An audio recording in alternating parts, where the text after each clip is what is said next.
First year en route to a conference title and a second straight trip to the national championship game, Sam Houston State demolished Southeastern Louisiana to a tune of 70-0. But no one expects a blowout like that today. Led by transfer quarterback Brian Bennett, the Lions are undefeated in conference play so far, steamrolling opponents, and an SLU win today will clinch a spot in the FCS playoffs.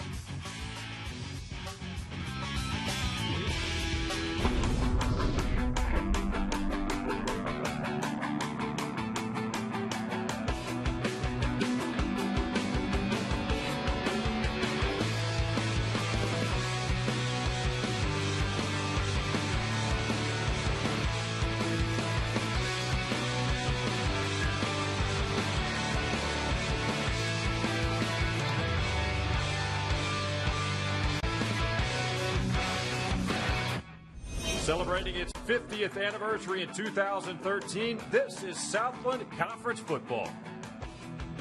Live from Strawberry Stadium in Hammond, Louisiana, on the campus of Southeastern Louisiana. Great matchup today. The Lions of Southeastern welcoming in the Bearcats from Sam Houston State.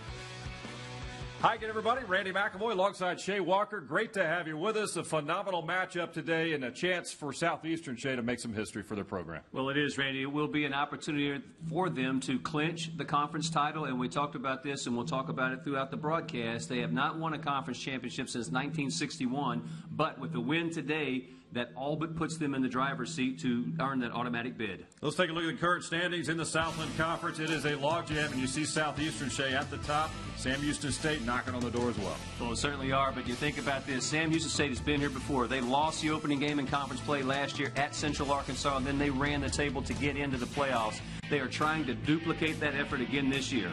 A lot of great players on both sides here this afternoon in Hammond. Let's begin with Sam Houston State and their quarterback. He has been around a while, Brian Bell. Well, he certainly has. Started the third game of his freshman year, and he is now the record holder and the most winning quarterback in Sam Houston State history. Brian Bell, you see the numbers there, but I will tell you this. He can also run the ball, and he is deftly capable of executing that option run game, which is so critical to this Sam offense. A veteran leader on the Sam Houston State football team. On the other side now, for the Lions of Southeastern, their quarterback putting up tremendous numbers. Brian Bennett, he's a transfer. He's made a name for himself. Well, he certainly has made a name for himself here in Hammond, Randy, and he has certainly raised the level of expectation for not only the coaching staff, the players, but also for the fans here in Hammond, and he has just had an outstanding first campaign, inaugural season in the Southland Conference. I can tell you what, he is an exceptional athlete, runs the ball incredibly well, but his arm, I think, is just a little bit underrated, so he can throw it as well. I'm excited to watch both these guys play today for Sam Houston State and Southeastern Louisiana. Right now, third member of our broadcast team roaming the sidelines today. Let's check in right now with Aaron Cofield. Aaron?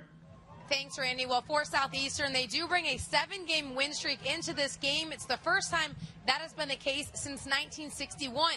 Something else that happened in 1961, that is the last time that they won a conference championship. Tailgating has been in full effect. A sellout crowd is expected here this afternoon. After all, this could be the biggest game since they brought football back in 2003. All right, Aaron, thank you very much. Certainly the excitement is here in Hammond, Louisiana. The buildup has been incredible. We are ready for kickoff here this afternoon in Hammond, Louisiana. Sam Houston State, Southeastern Louisiana, the fans starting to make their way in. Opening kickoff coming right up.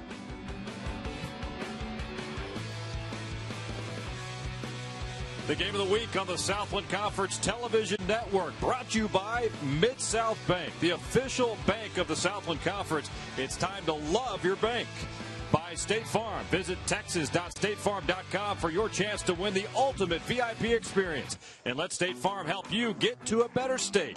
And by Johnston's, the official championship ring provider of the Southland Conference. Johnston's, the Ring of Champions.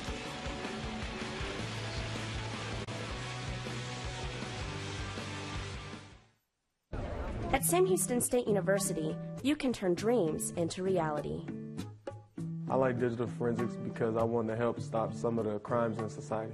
I think getting a degree will help me in the future because it will give me an advantage of getting a job. If someone was transferring colleges, I would recommend Sam Houston State University because of the atmosphere and the support from the professors. Sam Houston State University. Discover a great name in Texas education.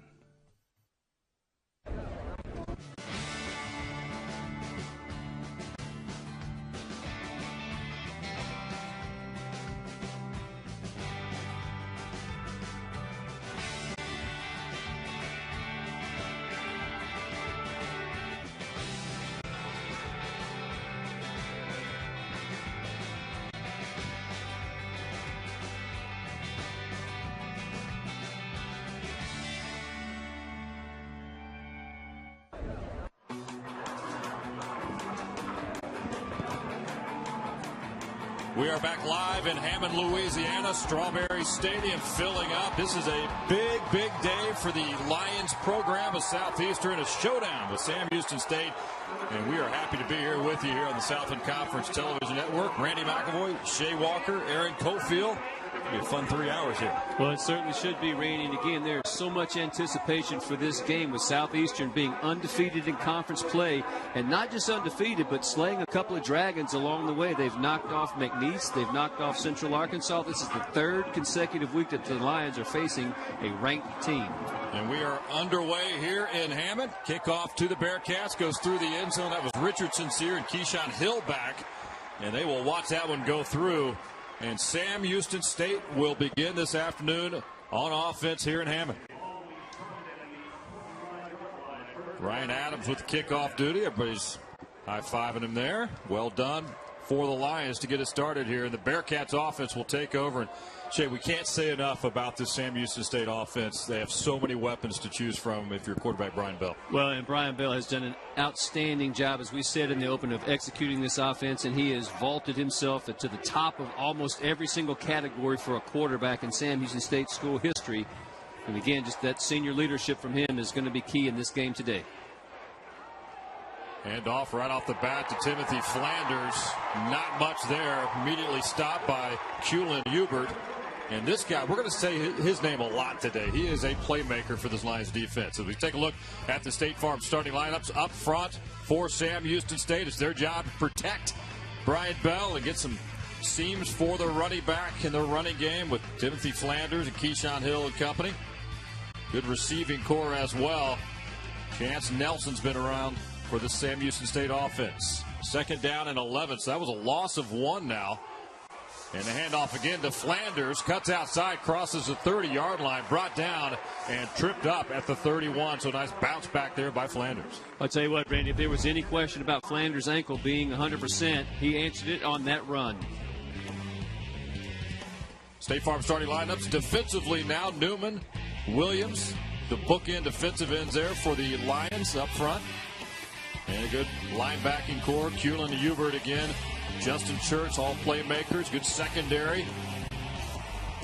They try to slow down Brian Bell in this passing game. There's Bell looking for Richard Sincere around the 45-yard line. That pass is broken up on the play there by Denzel Thompson. Randy, it's a free play and a heads-up job by Brian Bell of taking a shot downfield because the Southeastern Lions are going to be called for offsides, and that will be enough for a first down. But Bell alertly on the same page with Sincere, and he tried to get one deep.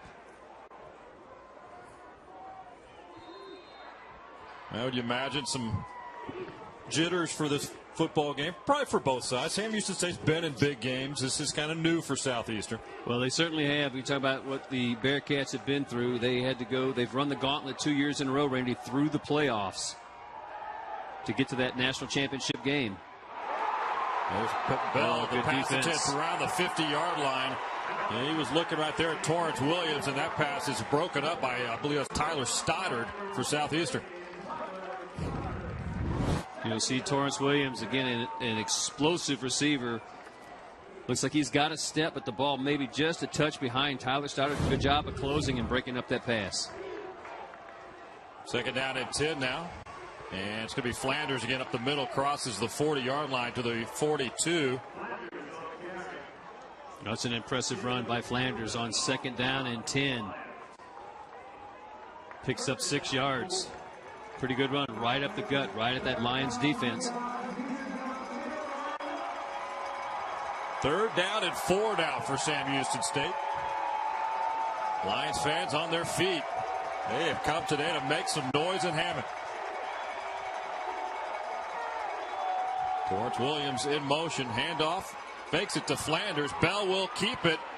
Brought down around the 49-yard line. He's got enough for the first down. Yeah, good tackle there by Theo Alexander, but I love the way that Brian Bell executing that option game, Randy. You saw him double clutch, double pump a couple of times like he was going to kick it out to Flanders, and that bought him enough of a crease to pick up the first down. heads-up play there by your senior quarterback. How important is this first series for a team like Sam Houston that's on the road and what could be a little hostile environment today to kind of set the tone for this football game? Well, they certainly want to set the tone in any game that they play, but you're right, particularly today. I mean, they're trying to defend their conference title. That's what they're doing today, and they're trying to make their way into the playoffs for the third consecutive year. And they've got this outstanding upstart team who's undefeated in conference play, so it's kind of like the reigning champ, and then you've got the new contender now, and it's kind of a heavyweight tilt. Going to be that way all day today. All right, Brian Bell checks out, so we'll see Richard Sincere running this Bearcat. We'll see that quite a bit. They've been doing that for 3 years. They do it well. Brings a different element to this offense. 2nd down and 9 now from midfield at the 50. That is Keyshawn Hill crossing the 45-yard line. Keyshawn Hill's a junior, so he spells Timothy Flanders, and Willie Fritz really loves this combination. Of course, Flanders is the bell cow back there, but Keyshawn Hill is very high on. Well, no doubt about it. One thing that is really impressive about Hill as this Bearcat offense here going quick. Let's see if he gets the handoff again, but Sincere decides to keep that one. And, man, look at the pile move as Flanders, not a big guy, 5'10", 180 pounds, senior. Sincere. Going to be very close. But you talk about Keyshawn Hill. And he does spell Flanders on a pretty regular basis, Randy. Here's an impressive stat. He only has 5 negative yards, so he never or hardly ever gets caught behind the line of scrimmage. I mean, he's always moving forward, even when he gets hit in the backfield and or at near the line of scrimmage. He's always picking up positive yards. And that run by Sincere was enough for a Bearcat first down, and Bell checks back in. Yeah, Bell running things now. They'll mark it at the 41-yard line. Opening series for the Bearcats here in Hammond. Keyshawn Hill again. He's got running room, little seam up the middle. Down to the 30, you'll see where they mark it, maybe 37-yard line. That's pick up of maybe 5 yards. So 2nd down and 5 now for Sam Houston State. See a lot of rotation on the Southeastern defense, and something Coach Roberts said he's not afraid to mix that up a little bit. He's got some depth. Play, and he's very confident in the guys, and he does rotate, and you will see multiple guys coming in, and whenever he thinks that he needs to spell somebody or get some fresh legs out there, he knows that he's got capable guys to come in and take the place of the starters. 2nd and 5 from the 36-yard line. Nothing going there. Timothy Flanders is wrapped up around the 40-yard line. And 58, that's Derek Robinson, one of those backup linebackers. And you don't want to call these guys backups because they do rotate through that front 7 very liberally for the Southeastern Lions, and Derek Robinson comes up with a huge play for that defense. Yeah, that's a loss of 3 on that play, so big stop by the Lions. They push it back to the 38, so another 3rd down conversion attempt now for the Bearcats. You see the numbers there by head coach Ron Roberts. Really doing a tremendous job with this Lions program since he arrived. There's Bell. He's got time. He's on the run now. He's going to take a hit at the 35-yard line, and he's still going to be well short of the first down. I tell you what, Randy, if you're Sam Houston State, hold your breath on that one just a little bit. Bell had a defender kind of wrapped around his legs, and look at Drew Masita, number 20. Take a look here as he runs through. He's going to get hit low, and then Drew Masita comes up and just lowers that shoulder right into the top area of Brian Bell. It was a pretty wicked hit, but on 4th down, they're going to see if they can't draw this Lion defense offsides. Yeah, Bell can't draw him offsides. He's seen it many times. He'll step back, drop a little punt down there, which is what he'll do right now. A little quick kick. That'll hit at the 12 and bounce nicely at the 1-yard line. Wow. Well done by Brian Bell. Torrance Williams, great job there. 8:45 to go, first quarter. Lions hold Sam Houston State on their opening series. Southeastern gets it on offense when we come back. Hey, look at Mommy. Maybe the light hurts his eyes. Maybe she's just not hungry. Maybe it's a phase. Avoiding eye contact is one early sign of autism. Learn the others today.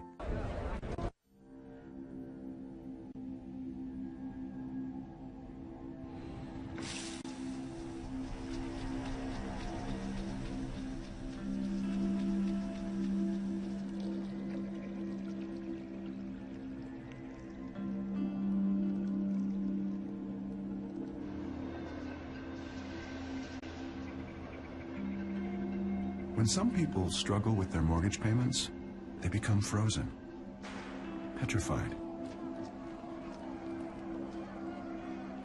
Not knowing what to do, they do nothing. But the people who do something, the people who take action, are far more likely to get the most positive outcome. Making home affordable is a free government program. Call now to talk one-on-one with a housing expert about the options that are right for you.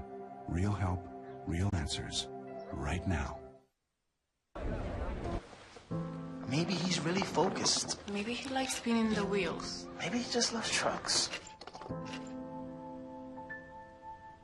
Preoccupation with objects is one early sign of autism.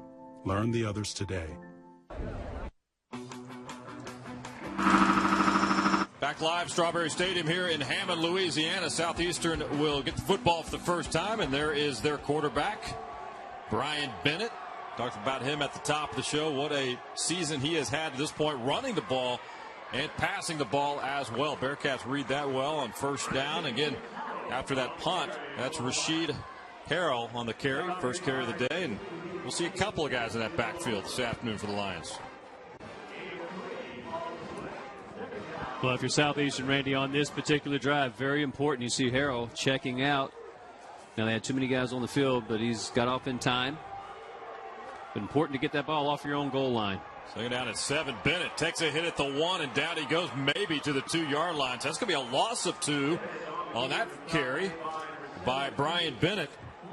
But Desmond Fight right there. Yeah, Desmond Fight, the first guy to hit in the safety out of Tatum High School. State Farm starting lineups offensively. There's the guys up front for Southeastern, the big fellas. And then the running back, Rashid Harrell. Good group of receivers as well. Brian Bennett likes to mix it around and get a lot of weapons there on that offense for Southeastern. So third down play now. After being buried at the 1, they mark it now at the 2. So third down and 10 for Southeastern.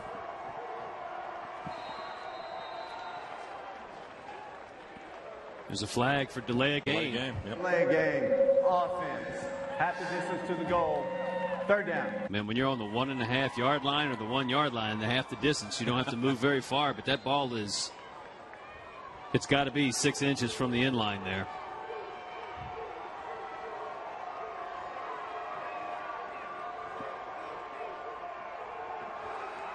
There's Bennett over the middle. Looking for a receiver there around the 12-yard line. Good coverage on the play by Sam Houston State. Tony McCray was the intended receiver for Southeastern. 7:05 mark here first. They'll punt it away. State Farm starting lineups real quickly for the defense that just did the job up front.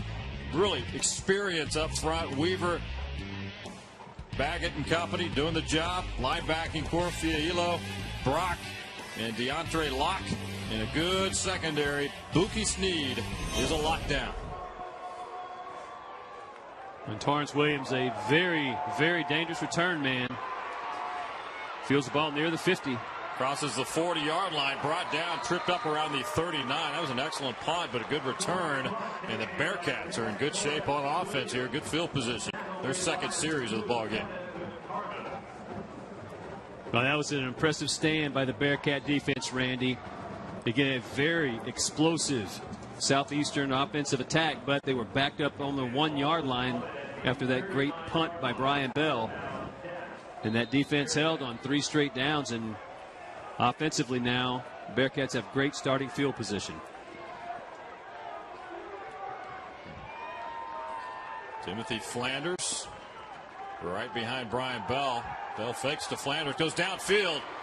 Around the 10-yard line, pass is broken up around the 7. Coverage on the play there by Denzel Thompson.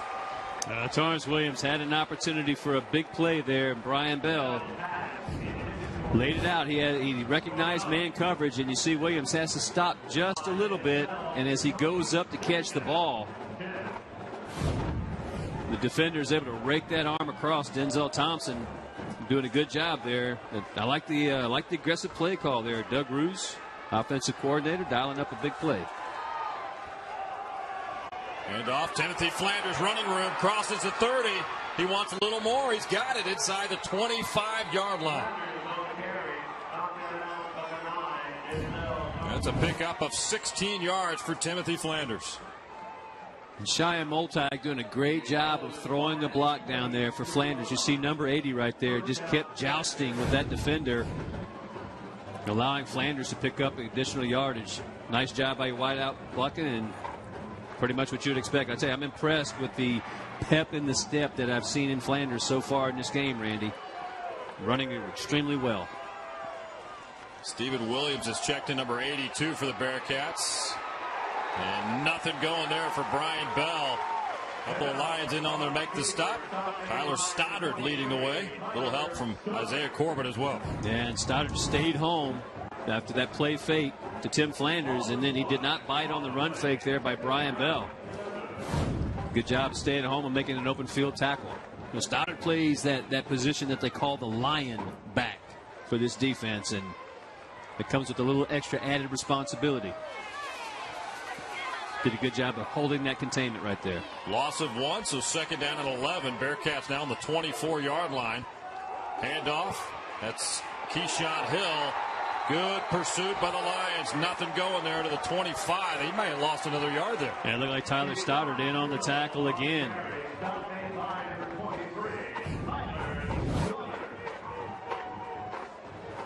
You see Hill's got that ball to the inside, Randy, and that's just a great form tackle there by Tyler Stoddard. He's 6'2", 205 pounds. He's a junior from Westlake, Louisiana, Westlake High School. Third down and 11 now. Lions trying to make another stop here against Sam Houston State. Keyshawn Hill still in the backfield for the Bearcats. Brian Bell over the middle. Pass is caught. Catch is made by Gerald Thomas, sophomore. Well, I like the way that Brian Bell waits patiently in the pocket. He needs that crossing route to develop. Thomas runs in, and you see the two defenders there colliding over the top. Gerald Thomas, only 5'10", comes up with a huge catch on third down for this Bearcats offense. Yeah, give him 15 on that on the pass play from Bell to Gerald Thomas. Now Sam Houston State, first and goal to go from the 10-yard line. Bell will keep it. Oh, boy, that's one he should have pitched out to Flanders, Randy. Some space there, didn't he? Yeah, Tim Flanders was trailing along. Don't know if Brian Bell going to his left wasn't comfortable. Looks like if he had been able to pitch that ball, because he had taken it all the way down the line, and had he been able to kick that out, it looked like Flanders would have walked in, but he decides to keep it. Cut it down to the 6-yard line. Well, Shane Young and Reagan Henderson, two tight ends, both in there. There's a Flanders tripped up around the 7-yard line. But Justin Church, yeah, look at Justin Church. His back is to Flanders. He did a spin move, Church did, when he fought through that line of defensive blocking, if you will. But when he did the spin, he and Flanders kind of met, but Flanders met the backside of him, was not really able to pick up any yards, and got stopped for no gain.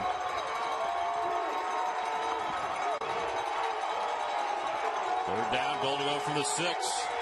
Bell looking, touchdown. That's Richard Sincere in the corner.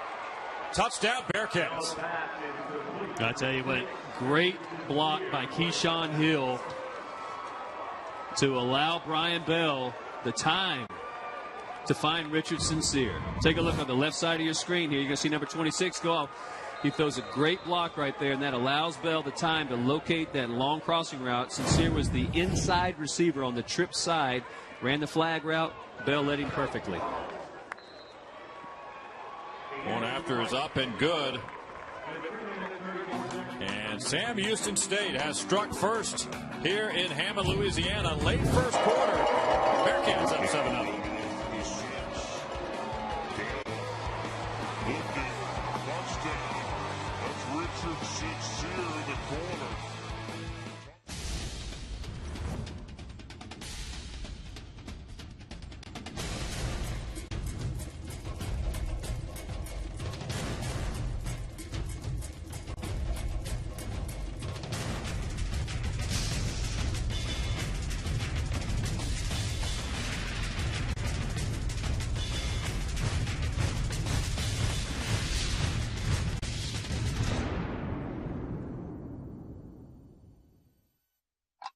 At Mid-South Bank, we're dedicated to providing loans that allow our customers to achieve their business and personal dreams.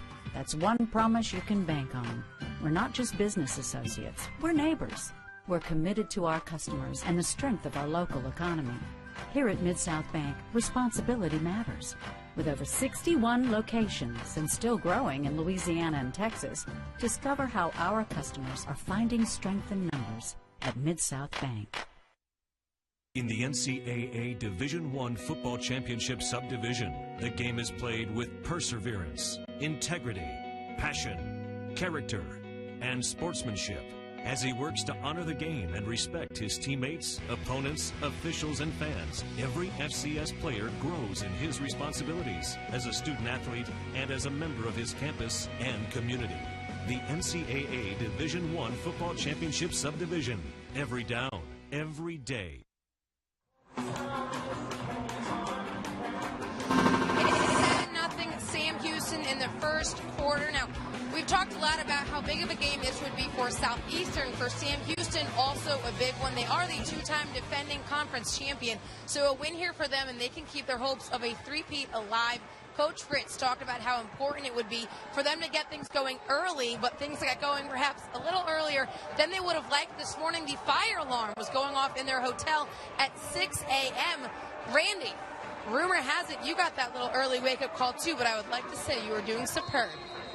Thank you very much. Yeah, that was an early wake-up call. He might be doing superb, but he looks a little rugged. Yeah, I got a few bags under my eyes. 6 o'clock wake-up call. That thing was going for 15 minutes. At that point, it's like you're up for the rest of the day here. All right, Xavier Robinson will bring it out for Southeastern. Crosses the 25. Got a little room there. Crosses the 30. Flag is down. We'll see what that's all about. Right now, he came down at the 32-yard line. Nice return by Xavier Robinson. He's Roberson. He's averaging 37.8 yards. It's number one in FCS. Holding number 25. 10-yard penalty. First down. Not only that, Randy, but he is the all-time Southland Conference career kickoff return for touchdown leader. Opened the game last week against Central Arkansas with a touchdown jaunt. Well, we see Roberson a lot in the backfield. He'll rotate with Rasheed Harrell. Both of them have pretty good numbers this year. All right, Brian Bennett in this line offense has a little bit better starting field position on his own 12-yard line, but far better than being on the 1. Oh, my. Andrew Weaver blows up the play in the backfield, but the ball gets pulled back by Bennett. Pretty good play fake there, huh? Yeah, it really was. Picks up 5 yards, so good first down play there. Second down and 5. It's worth noting, Randy, that these Sam Houston State corners, especially Buki Sneed, love to play man-to-man coverage. You see right there, DeAndre Lott defending that play pretty well. Picks up 4. Not quite enough for the first down. Third down and 1 now for Southeastern. Bennett will keep it. That will be enough for the first down. But Randy, it was kind of interesting that Sam Houston State defense not lined up and not ready for that quick snap. Brian Bennett recognized there was a little bit of confusion, so he went under center quickly, snapped the ball, and powers forward for the first down. There's still a little bit of state of confusion. He's got Sneed and some of these cover corner guys trying to find the right spot. First and 10 for the 24-yard line. Bennett looking over the middle. Got his receiver. Pass is caught around the 40-yard line. That's Tony McCray with the catch, reaching out and holding on to it. That was a great catch. Coverage was there. Good coverage by Buki Sneed. He's one of the best cover corner guys in the conference. You see right there, but the pass is thrown perfectly. And we talk about Bennett's arm. Noted for his legs and all the things he's doing, but that was an outstanding pass. And Tony McCray, averaging 19 yards a catch, goes out and gets another big one.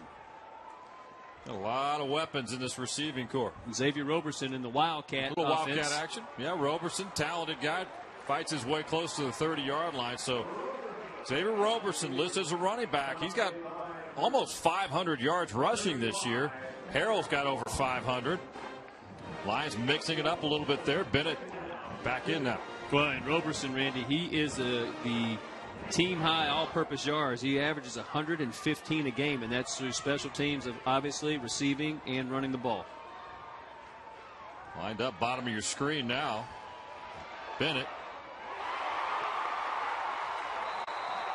finding some time there, and the pass is caught. That's Jeff Smiley making his first catch of the afternoon. I like the poise there by Brian Bennett because he knows he's getting ready to get hit. He feels the pressure coming from Andrew Weaver, but he still has enough patience to flick it out to Smiley. Smiley makes a catch, picks up the first down. A lot of poise by Brian Bennett. Smiley, love watching him. He's only a sophomore, 5'9", 175-pounder. Marquise Hayes with the football. He'll cross the 20, 15, 10, and he's brought down, tripped up around the 8-yard line. Shelby Davis making the stop for Sam Houston State. Man, it's going to be enough to pick up the first down. We'll move the chain, so it'll be 1st and goal for this Lions offense. And I tell you what, on this series, man, you have seen them go fast. Big plays. Bennett doing it mostly in this particular series with his arm, but you can see why they had scored 99 points in those games that they played last 2 weeks against McNeese, against Central Arkansas. 99 points by this offense. Juan Rogers is checked in. He's a fullback lined up the tight end slot. Bennett tripped up around the 6-yard line. Give him a couple of yards on that play. Southeastern make a run here late first quarter here in Hammond. Really good to see the fan turnout today, Shea. Right Absolutely. Below us, this side is full, and the other side's filling up as well. They got fans beyond the end zone, and great atmosphere here today. Well, and Chris Makowski, our cohort, said that he was jogging this morning. Tailgaters started at 8 o'clock. Did you say Makowski was jogging? I did. Oh, I did. Good. Yep, that'll be. Looks like we're going to be first quarter in the books here. Bearcats up 7-0. Good opening quarter here in Hammond, Louisiana, Strawberry Stadium. 7-0 Sam Houston State. We're going to the second quarter, though, and the Lions are knocking on the door trying to even things up.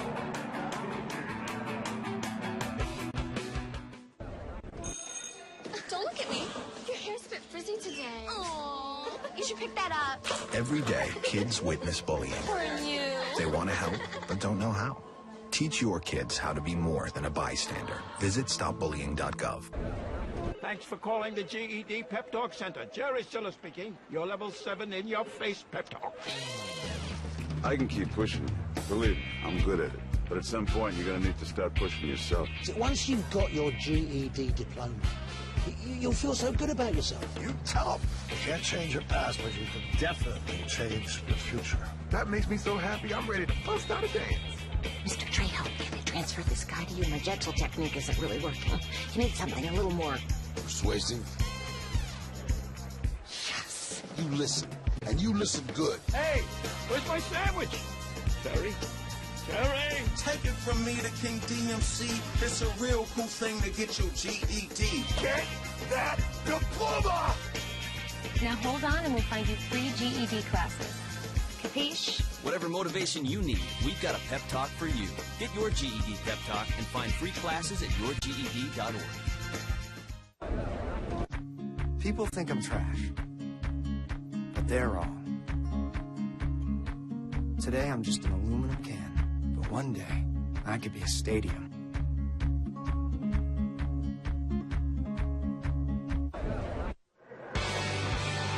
Back live in Hammond, Louisiana, Strawberry Stadium as we open the second quarter. Randy McElvoy, Shea Walker, Aaron Cofield with you. Good opening first quarter here at the stadium. The Lions from Southeastern, number 14 in the nation. Sam Houston State, number 4 in the country. Look at the winning streak. Lions have won 7 in a row, Shea. That's the longest streak since 1961. 61, you bet. Aaron talked about that at the open, and what a big deal this is for the folks in Hammond. Roberson in that Wildcat formation. Roberson will keep it inside the 5, and he's brought down around the 4-yard line, so picks up 3 more. Tell you what, Randy, Xavier Roberson did a great job of filling. Look at this snap. It's going to be over his head. He goes up with the right hand. One hand it pulls it down, and he actually picks up about 2 or 3 yards. But a good job of first and foremost securing the snap. Brian Bennett now back in the game. Third down and goal to go now from the 4. Bennett thought about it, but then he's brought, well, he loses the tackle there. It still spins and picks up a couple down to the 3. And he was big time trouble there back about 7 or 8 yard line. Well, that is one of the things that makes him so incredibly special, is that he was caught, trapped. 2 Sam Houston State defenders pulling at him, pulling on him, had him stopped. He eludes a couple of guys. How about the open field move right there? I mean, he picks up positive yards. He should have had nothing, Randy. And had he not gained the yards, there would be no question that the Lions would be kicking a field goal here on 4th down. But because he did gain those yards, you've got Roberson going back in the Wildcat. Now you got Drew Masita back there as a linebacker next to Roberson. Roberson keeps, oh, what a hit at the 3-yard line. That was a big hit from Tanner Brock. Well, Tanner Brock was there also. Andrew Weaver was first. Yep. This Bearcat defense needing a big play on the goal line. Come up with it. Great job defensively. You see the Bearcats all fired up. We'll take a break. Early second quarter here in Hammond. 7-0. Bearcats on top.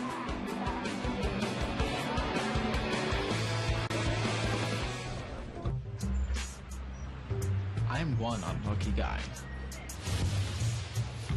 The chance of being involved in a robbery is 1 in 757.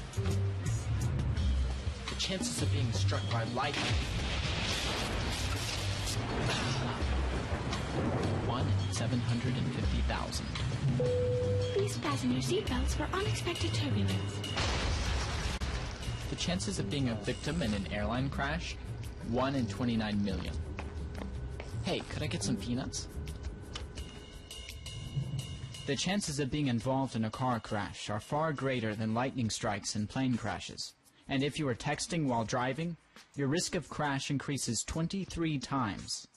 Now, I may be an unlucky guy, but I don't have to be part of that statistic, and neither do you. Drive responsibly.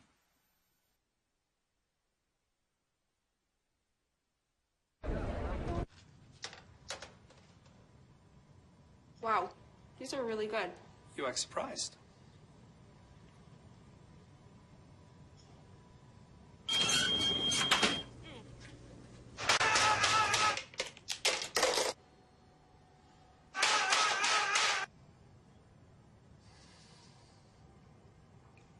Practice makes perfect. You don't have to be perfect to be a perfect parent. There are thousands of teens in foster care who don't need perfection. They need you. Back live here in Hammond. Take a look at the scoreboard now. Abilene Christian over Prairie View A&M right now in the 4th, 52-31. It's their final game of the season. Likewise for Incarnate Word. No score with Angelo State in the 3rd quarter right now. First quarter in Thibodaux. Central Arkansas leading Nichols 7-3. They could call that the Bandage Bowl between the Bears and the Colonels, man. Those guys They've been banged up. Yeah, both of those teams have suffered an immense amount of injuries. Well, Nichols is struggling a little bit, but they've taken that step to make some progress with that program. No doubt. Charlie Stubbs, great job. You know, Toscani Figaro is going to run for 1,000 yards this year. And that's just incredible. He didn't start out the season as a starting quarterback, but quickly assumed that role and has done a great job this year. Hand off to, I believe that's Keyshawn Hill, close to the 10-yard line, just shy of that, near the 9. And that's a pickup of 6 yards on the play by Keyshawn Hill. Second down and 4 now. Yeah, it's been just watching around the league, you've got some athletic quarterbacks. Figaro, you got Bennett, you got Bell doing what he does. You got Attaway slinging it at SFA. And pre-injury for Winrick Summers at Central Arkansas. A lot of talent.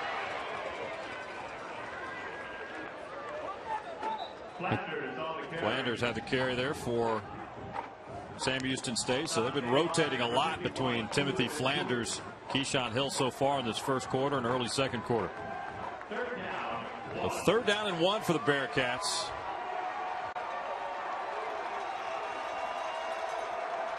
See if Brian Bell tries to get out on the edge, Randy, and kind of knife his way to another first down. 2 tight ends set and well for the Bearcats. Flanders, Lions read that well. Loss of a couple of yards, big stop. That's Jeremy Williams lead the way for Southeastern. He'll punt it away now. Well, you see Jeremy Williams, he just blasts right through that Bearcat offensive line and just smothers Timothy Flanders. Nowhere for Flanders to go. Jeremy Williams, 6'1", 285 pounds. Yeah, you run into him, you're not going well. anywhere. Yeah, not at all. He got a big chest bump by his defensive coordinator, and he almost knocked the defensive coordinator on his back. Luke Swinberga will punt it away for Sam Houston State. And back is Darrell Bennett. And they'll mark it there around the 42. So excellent field position now. Lions hope to take advantage early second quarter. We'll take a break with them. 7-0. Sam Houston State leading Southeastern early second quarter here in Hammond. The State Farm Southland Conference Mascot Challenge is back. This year's field is bigger and stronger. Willie the Wildcat, Bruce D. Bear, Mingo the Husky, Red the Cardinal, Big Red the Cardinal, Rowdy the Cowboy, Lafitte the Instigator, Colonel Toulouse,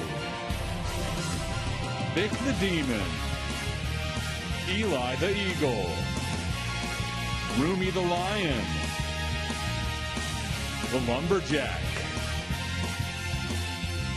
Izzy the Islander, and defending champion Sammy the Bearcat. $5,000 is on the line. Vote for your favorite on the Southland Conference Facebook page. I'm sorry.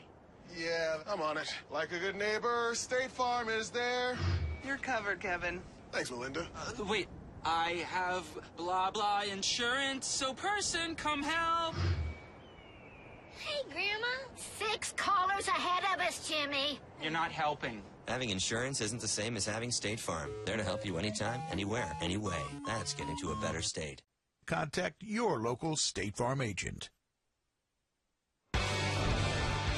Back live, the mascots are out having a good time, and they got some fans on both sides. Roomy and Sammy. Sammy, the defending mascot challenge winner, by the way. You bet. Great. FCS Sports Network poll, North Dakota State 9-0, Eastern Illinois, Eastern Washington. Sam Houston State is 4th. McNeese is number 9, Southeastern 14. 8-2, looking to move up. They can get a win today. They take over here on offense from the 40-yard line. Bennett got his receiver. That's Marquise Frugier there. Good coverage by Sam Houston, but Bennett was right on the mark there. Well, safety blitz was coming. Bennett recognized it, stayed patient in the pocket, and he threw to Marcus Frugier. Frugier averaging 15 yards a grab, and he picks up about that on that catch, and it's a first down play for the Lions. Cody Sutton is checked in the backfield, number 4. Now we got movement here. Well, Marshall Parrish, the center, gets pushed back, and you got to believe that's what the conference is going to be about, who moved first. Offside with contact, defense, number 96, 5-yard penalty, Latu, remains first the freshman. down. Ball goes against the Bearcats.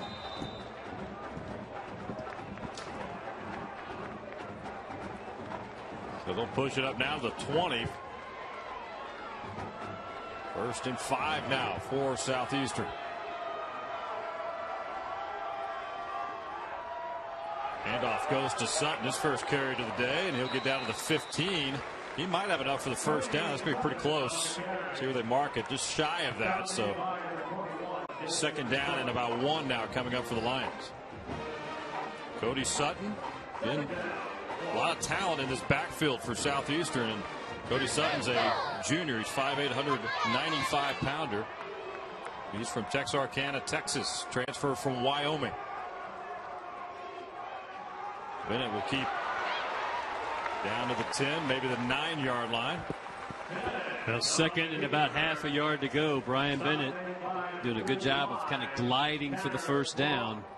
Gets it inside the 10-yard line. Randy, this is where the Lions offense was before. First and goal, knocking on the door. Last time they went 4 and out, though, and let's see if they can manufacture some points on this drive. There's Bennett trying to get outside. Will he make it? He shakes off one tackle near the 5-yard line. Flag is down at the 9. And it's going to be a holding call going against the Lions. Bring that one back. So Coach Ron Roberts has got to be just kind of chomping at the bit a little bit. Offense, number 48. 10-yard penalty. Replay first down.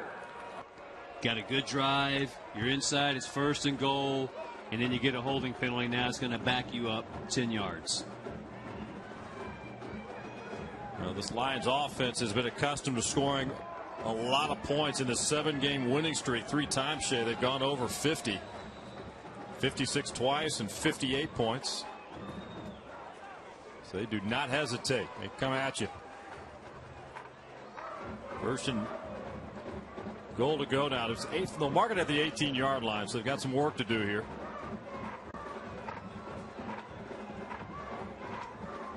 Marcus Hayes, receivers, checked in as well for Southeastern.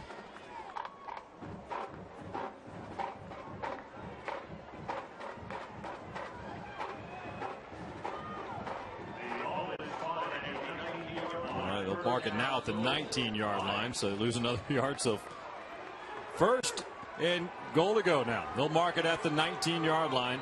And Cody Sutton just to the right of Bennett.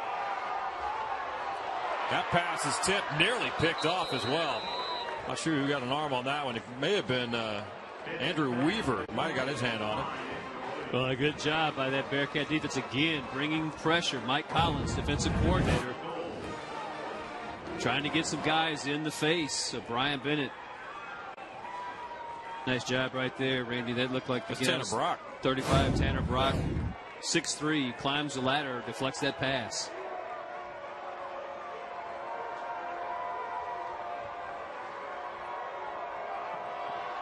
From the 19, Bennett looking over the middle. Oh, wow, he had an open receiver there. That was Marcus Frugier right around the 4-yard line, just overthrew him.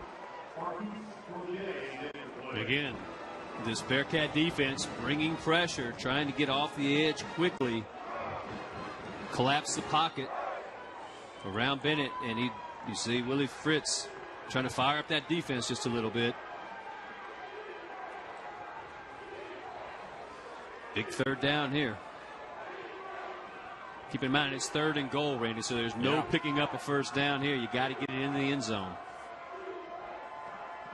From the 19-yard line, Bennett pressured out of the pocket.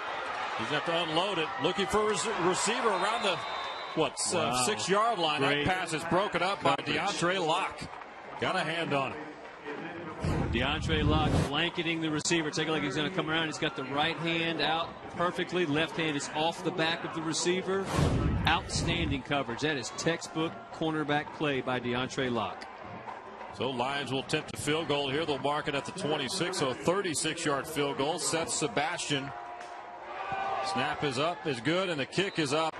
And also good. 36-yard field goal by Seth Sebastian. And Southeastern is on the board here with 9:28 to go here in the first half. Strawberry Stadium in Hammond, Louisiana. All right, we've been talking about the 50th anniversary of the Southland Conference all-time football team presented by Mid-South Bank.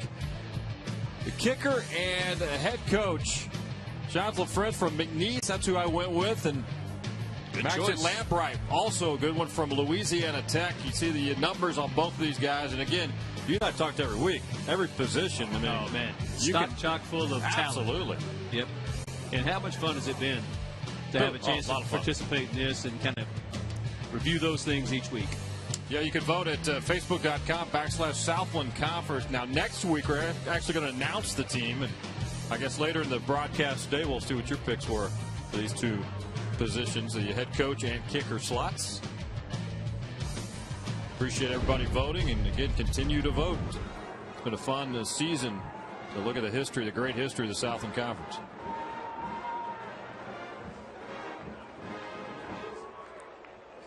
Keyshawn Hill and Richard Sincere back for Sam Houston State.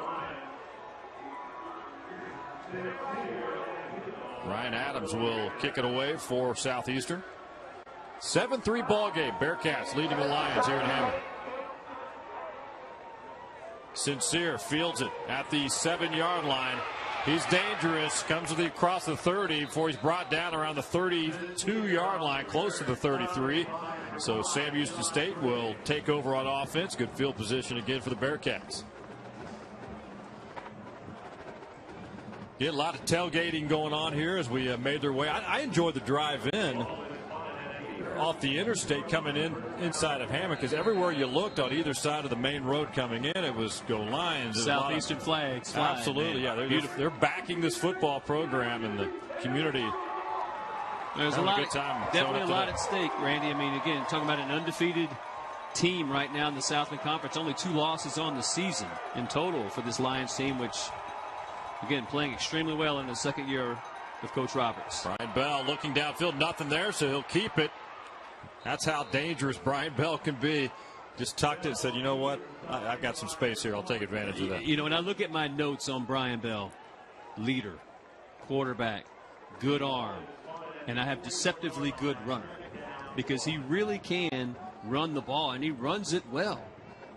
Nice. Had a 72-yard touchdown run last year in the semifinals against Eastern Washington. So I'm telling you, he can absolutely run it. He picks up 9 yards on that play.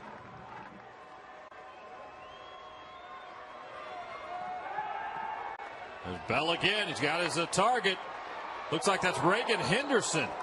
Tight end for Sam Houston State. First catch. He's a freshman, 6 foot, 250-pounder. But Theo Alexander chooses to go low, and you see that big body, and it's good to see Reagan Henderson. That's great athleticism, really, for a big man to jump like that and not allow a defender to hit him low at the legs when he's got him planted in the ground. He's from Rice, Texas, Rice High School, small school there on the southwest of the Houston area. First and 10 from the 34. Takes the handoff to Flanders. Pitch out to Gerald Thomas. And he's met around the 27-yard line. First contact by Tyler Stoddard. Randy, this is the time now that we see Brian Bell executing that option the way that you need to execute it to be successful. He takes it all the way to the point where he gets stopped, but he flips it out this time, and he gets it out to the running back and allows him to pick up 7 yards on first down. That's an impressive play.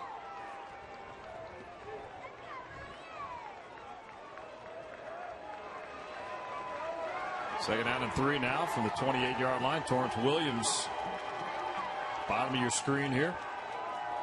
Bell decides to keep it. He's got room close to the 20. He's met around the 21. Theo Alexander there on the stop, Randy, as he's fighting through the block of Reagan Henderson. And Brian Bell thought he had that set up perfectly, but Alexander fights through the block and comes down, and Bell gets up a little slow. But he's been here before.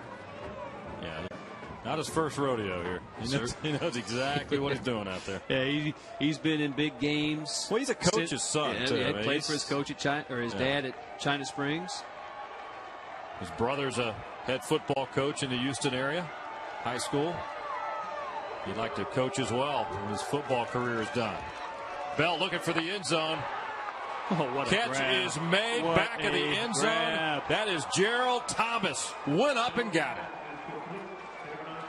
Randy, Gerald Thomas, 14 catches, no touchdowns on the season, and you will not see a better catch. Take a look. The defense is just absolutely outstanding. Brian Bell throws a dart because the defender's back is to him, and that allows Gerald Thomas to go up, and he reads the ball. That's man coverage, but wow, what a throw and catch for the score. Man, that was impressive. Yeah, Bell just left it up there for him, and he got it. Luke Swimbergia now with the point after. It's up and good. 6:54 mark, second quarter. Sam Houston State strikes again on the road here in Hammond. Brian Bell, Gerald Thomas, Bearcats in control, 14-3.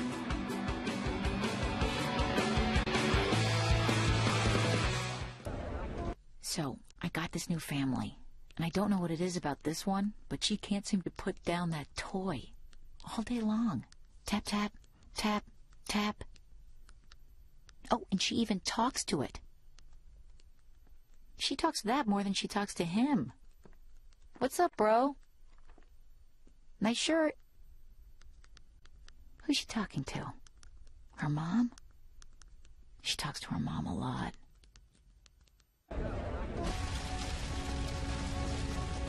A single ember from a wildfire can travel over a mile. That ember can ignite and destroy your home or community. You can't control where that ember will land. Only what happens before it does. Visit fireadapted.org to learn how you can help protect your community from wildfires.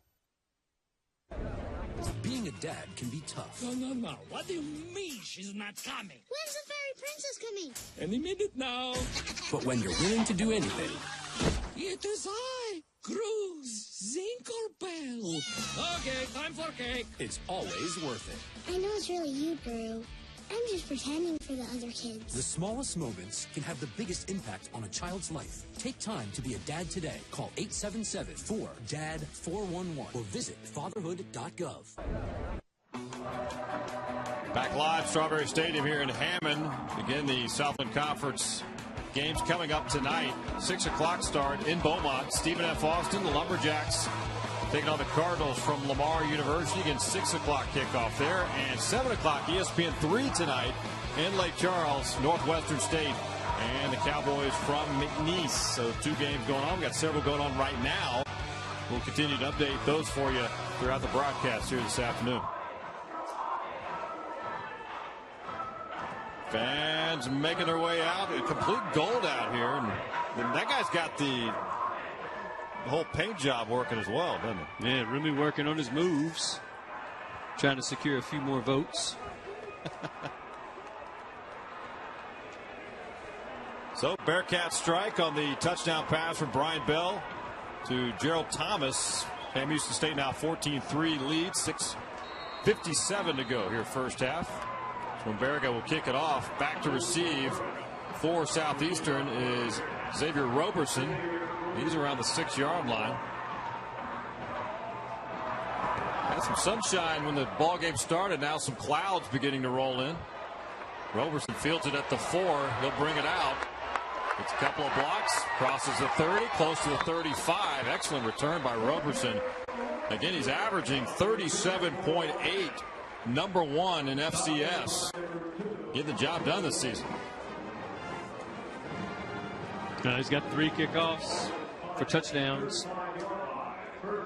Kickoff returns for touchdowns, as we said earlier. All-time leader in the Southland Conference. And an important part of this team, he sees he sets up this offense with great field position. Lions start at their 35-yard line. Bennett over the middle.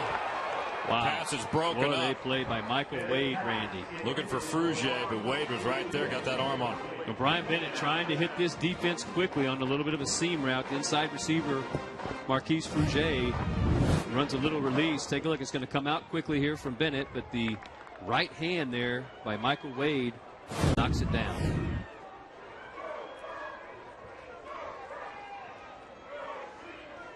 Second down and 10 for Southeastern.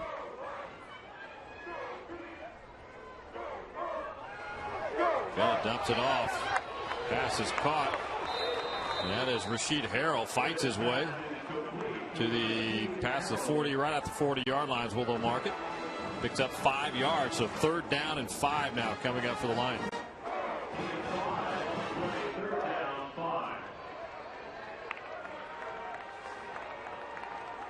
You see Jeremy Myers, all-conference tight end, checking in, going to a little bit bigger package.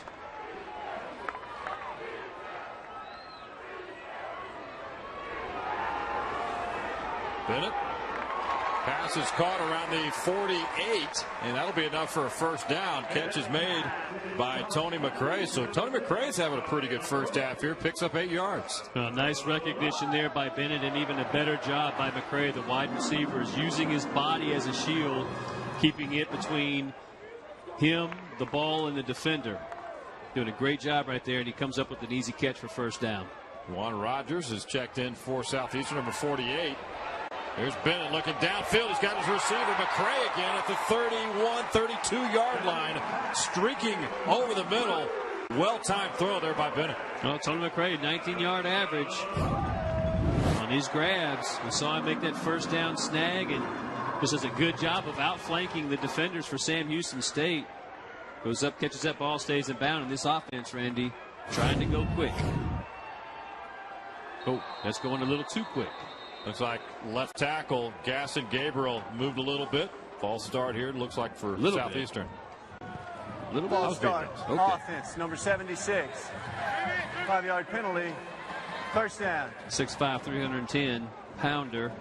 Two-time All-Southland Conference.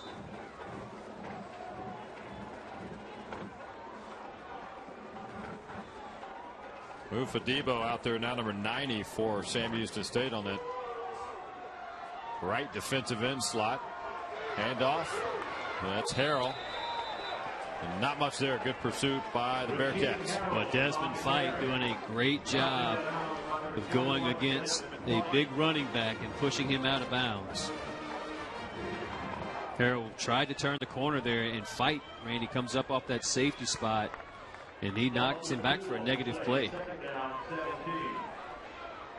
Second down and 17 now. They'll have it at the 38-yard line. Under 5 minutes to go here, first half in Hammond.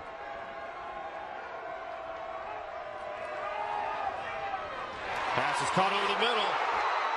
Fruget's got running room. He's taking it to the house. Touchdown Lions. 38-yard touchdown strike. Bennett to Fruget.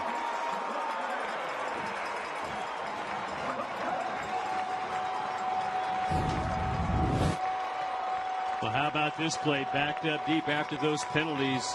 Brian Bennett, again, doing a great job of looking right over the line of scrimmage. He's 6'3", Randy. Does a good job of locating Marquise Fruget, who scores his 4th touchdown on the season.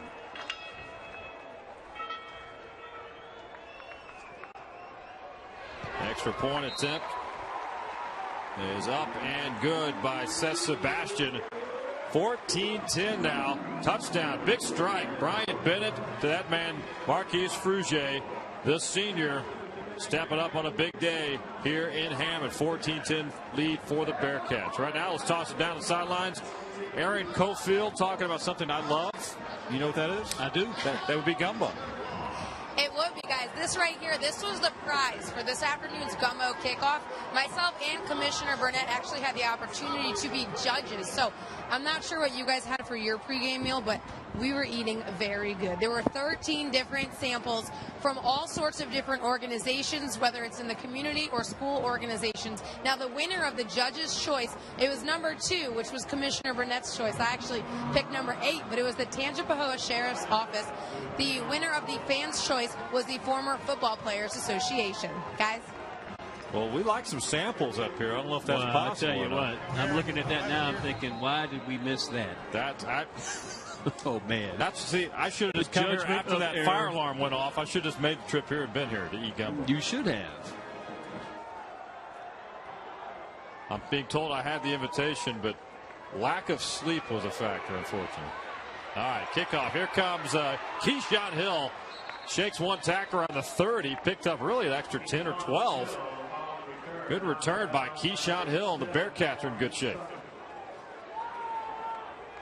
I tell you, man, I like the energy in the stadium right now, Randy. I mean, this, obviously, we've been talking about it. It has a big game feel to it, as it really does. Southeastern undefeated in conference play, 8-2 on the season, 5-0 in the conference. Well, Sam Houston State, the old grizzled veteran, right? They've done it 2 years in a row. They've made it to the national championship game back-to-back years. Now you got the bullseye on your back everywhere you go, and this is the respect factor certainly there for Southeastern for what Sam Houston has accomplished. They want to get to that level.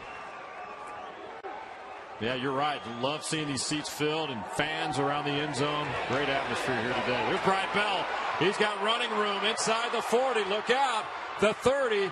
And he'll run out of bounds around the 26, 27-yard line. Brian Bell doing it with his legs again. Well, this is where I come up with that word deceptively, on a deceptively good runner. Brian Bell executing the option game to perfection. Goes through the arm tackle right there and then sets up the blocks beautifully downfield. And really, if it's not for Denzel Thompson giving up some ground, Brian Bell would have taken that one all the way to the house. But Thompson does a good job of relocating and making sure that he does not allow Bell to make it outside. But that's a huge play by the quarterback on first down. 1st and 10. Bell looking over the middle. He's got a receiver. Looks like Gerald Thomas again, in and out of his hands inside the 5-yard line. Nearly brought that one in. Well, Brian Bell knows that he missed an opportunity there, Randy. Underthrew Gerald Thomas. Take a look at this ball. It's going to be just a touch behind Thomas. He has to slow down and reach back for it.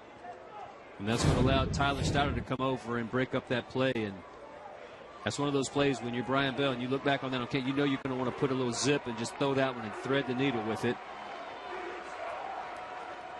2nd down and 10 from the 27. Bell kicks it out. Timothy Flanders tries to turn that corner. Tripped up around the 26-yard line. Maybe a yard on that carry by Timothy Flanders. Well, Kevin Harmon and Theo Alexander, cornerback and safety with this Lions defense. They know where number 20 is. Leading Southland Conference rusher, career leader, owns 34 Sam Houston State records. You know that defense is going to know where number 20 is going. 3rd down play. Fans are on their feet here in the stadium. 3rd down and 8 for the Bearcats. Flanders just to the left of Bell. Bell will keep it up the middle. He's got running room. Down to the 16, 17-yard line. It's going to be close. That's going to be real close. I think he's got the mark. I think it's going to be a 1st down. Well, I like the decision making there by Brian Bell. He does get enough to move the chains, just enough. But on 3rd and 8, senior quarterback, and he knows he's going to take a shot, Randy, if he's going to pick up the 1st down. Rides the belly of the play, takes it right into the teeth of that Lion defense. Needed 8 yards, got 8.5. 9 carries, 75 yards so far in the first half for Brian Bell. 1st and 10 from the 17-yard line. Fakes to Flanders, and Bell is brought down. That is read perfectly by Isaiah Corbett, and he'll lose a few yards. Minus loss of 3 on that play. They'll push it back. Yeah, I tell you, on that particular play, it didn't look like Bell had a lot going there, and it looks like Sam Houston's going to use a timeout here. Clock stop, 2:54 to go. So the Bearcats looking at a 2nd and 13 coming up when play resumes. 14-10 lead.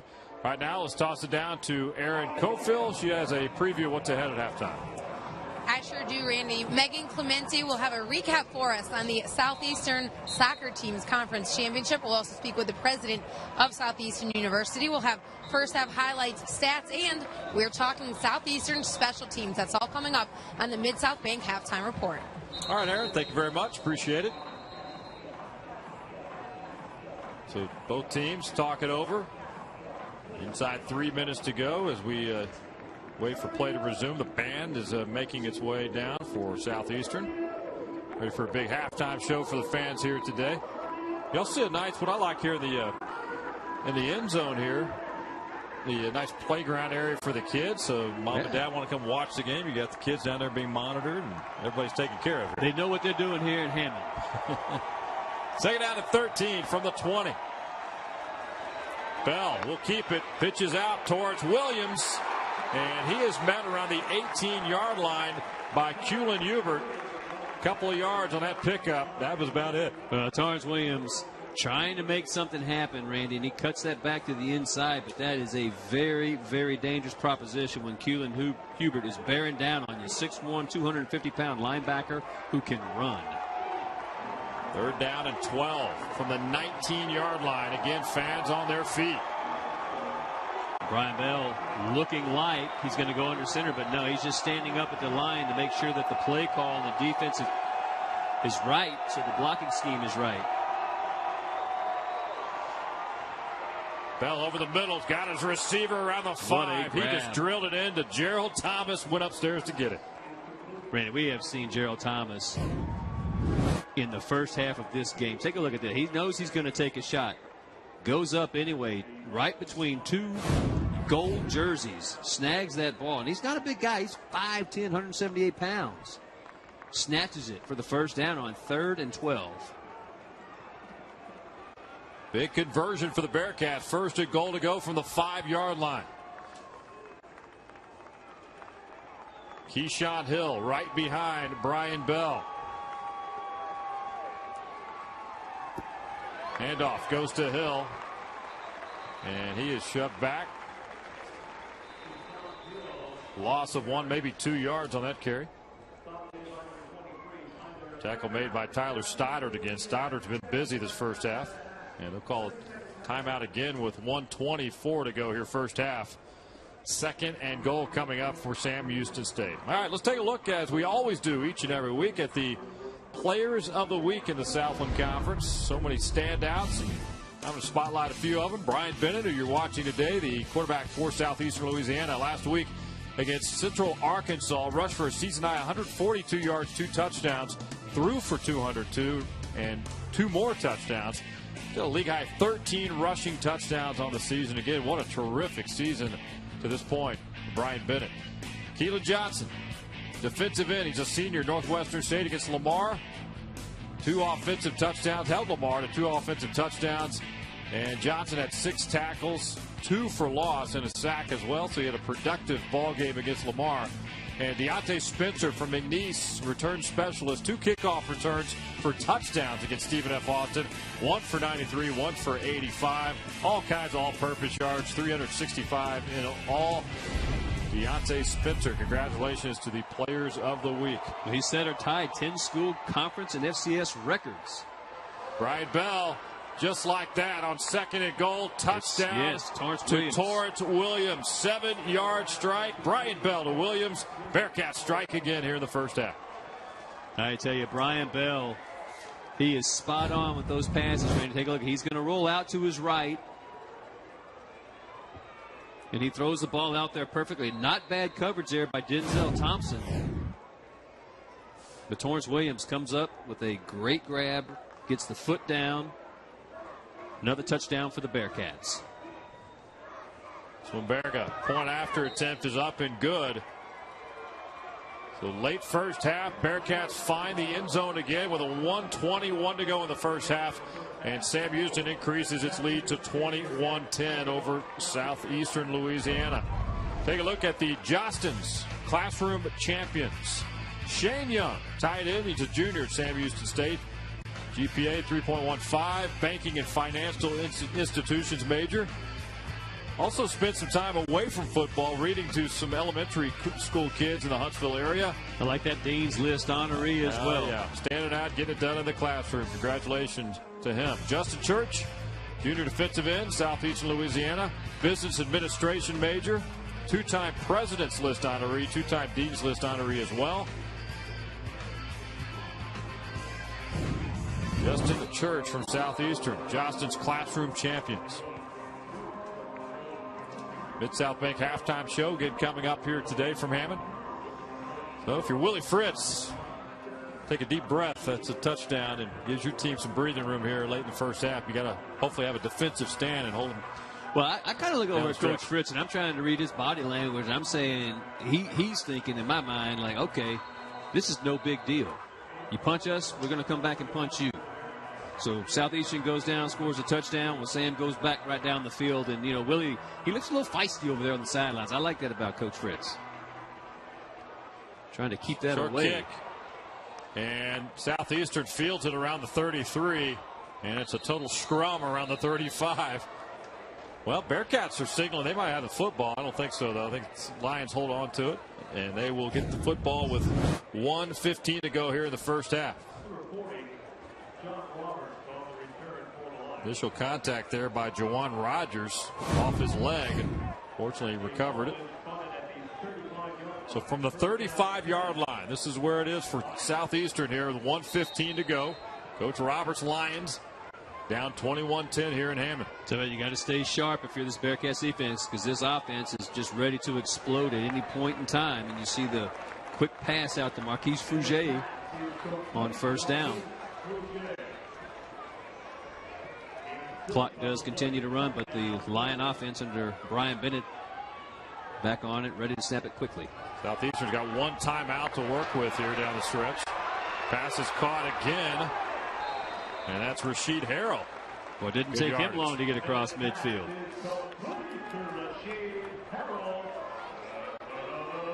Now Bearcat territory, the 44-yard line. Clock is ticking, 45 seconds and counting. Bennett complete to Cody Sutton. Or Jeff Smiley, I should say. Jeff Smiley with the reception, his second of the ballgame. And the clock will stop now. Lions will talk it over here.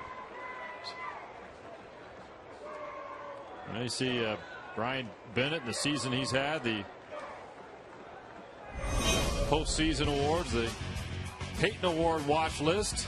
Timothy Flanders is on that. That's for the top FCS player in the nation. Timothy Flanders, you see the numbers he has put up. Brian Bennett has made that list as well. Congratulations to both those young men. And the awards presentation will be December 16th in Philadelphia. Well, the Southland Conference does have a Walter Payton Award winner in Jeremy Moses. But you see Flanders has been on that list, and what just an outstanding career he has. And Randy, you said this, but Brian Bennett, who knew about Brian Bennett before he started this season for the Lions? Transfer from University of Oregon. Duck fans probably knew about him on that roster. But, of course, wanted a chance to play some football and get a chance to start, and he's found a home here in Hammond. Second down and 5. Well, Bennett, there's flag down right there. We'll see it. Face mask. I think it's a face mask penalty against Sam Houston. Yeah, that's. He hung in there, though. Yeah, I'm not sure how he did. I think his best may have been Jesse Beauchamp reaching out, trying to get it. Randy, when you have a quarterback like Brian Bennett, who is such a run threat. Personal foul, face mask, defense, number 92, 15-yard penalty to the end of the run, automatic first down. Yeah, it's going to be on Andrew Weaver. But just, you have to reach out and try to grab and get, because that blocking up front is really good. And you see right there, he's not really, Andrew Weaver's just reaching out, trying to get a piece of Bennett. But how about the poise by Bennett? That 15 yards gets marked after the run. He still picked up on that play about 6, 7, 8 yards. That's why you never stop. Finish those plays. Bennett looking for Smiley at the 2. Nearly brought it in. Coverage on the play. Shelby Davis. Flag is down, though. Looks like that's going to be against Sam Houston State. Well, the ball really was underthrown by Brian Bennett. He had Jeff Smiley. Pass interference. Defense, number 3, 15-yard penalty, automatic first down. Yeah, so Davis, the sophomore, gets flagged here. A little contact on Jeff Smiley. Yeah, you take a look right here, though. Smiley's able to keep running. He's got a lot of room. That's a ball you want to throw back over the top of Shelby Davis, because he had to close down, and he took a bad angle to the ball, and that's where the interference came from. Puts the ball on the 8-yard line, Randy, just inside of it. Keep in mind, there's only 24 ticks on the clock. This drive started with 1:15 to go in the first half. In less than a minute, the Lions have marched it down. Bennett. Smiley. Oh, he'd love to have that one back.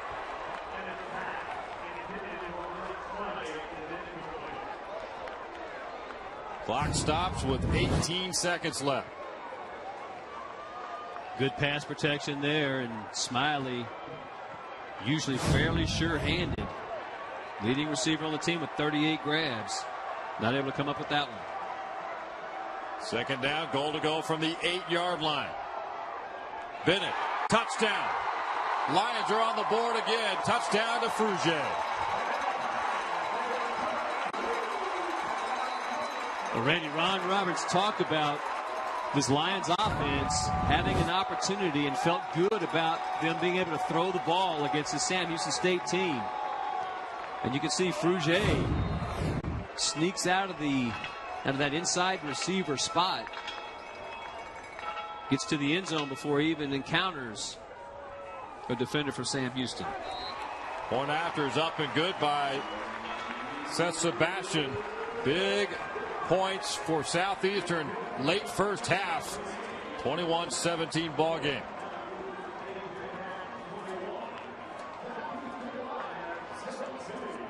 Let's take a look at the Southland Conference scoreboard now. Busy day across the league, and some of the games in progress are about final. Abilene Christian finishes strong to their regular season. Today was it for them. 65-45, the final score for Prairie View A&M. So they will look forward to Southland Conference play next year, along with Incarnate Word. They are right now trailing Angelo State 7-0. They're playing in the fourth quarter. Second quarter, late first half. Good one in Thibodaux, Shea, between Central Arkansas and Nichols. 10-3 lead for Central Arkansas right now. Well, and one of the things, too, Randy, that we heard from both coaches this week, from Ron Roberts and Willie Fritz in the conference calls, was how good the conference is, top to bottom. And really, with a team like Southeastern. In this game last year against Sam Houston, you said this in the open, it was 70-0. Sam Houston rolled over the Lions.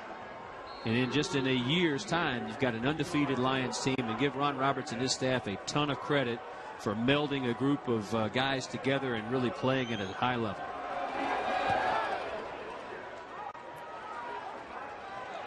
Kickoff fielded by Keyshawn Hill around the 14. He is met around the 22 and shoved back a couple of yards.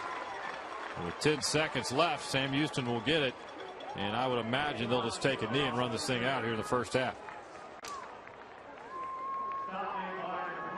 Good first half here at Strawberry Stadium in Hammond.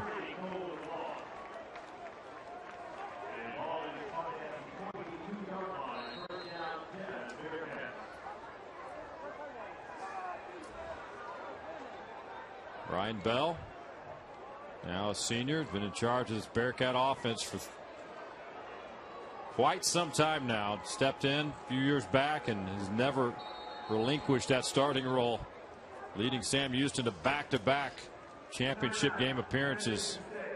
Charge timeout of the half. 30-second timeout. All right, quick timeout here with 10 seconds left. We'll talk it over, make sure everybody's on the same page. Mid-South Bank halftime show, just minutes away. Take a look at the Bearcats schedule, kind of how they got to this point today. It started back in late August, Shea. Big win over Houston Baptist, future Southland Conference opponent. At Texas A&M, they hung with the Aggies for a while, and Texas A&M pulled away, but that was a good test at Kyle Field and College Station. Then they managed to win 4 in a row.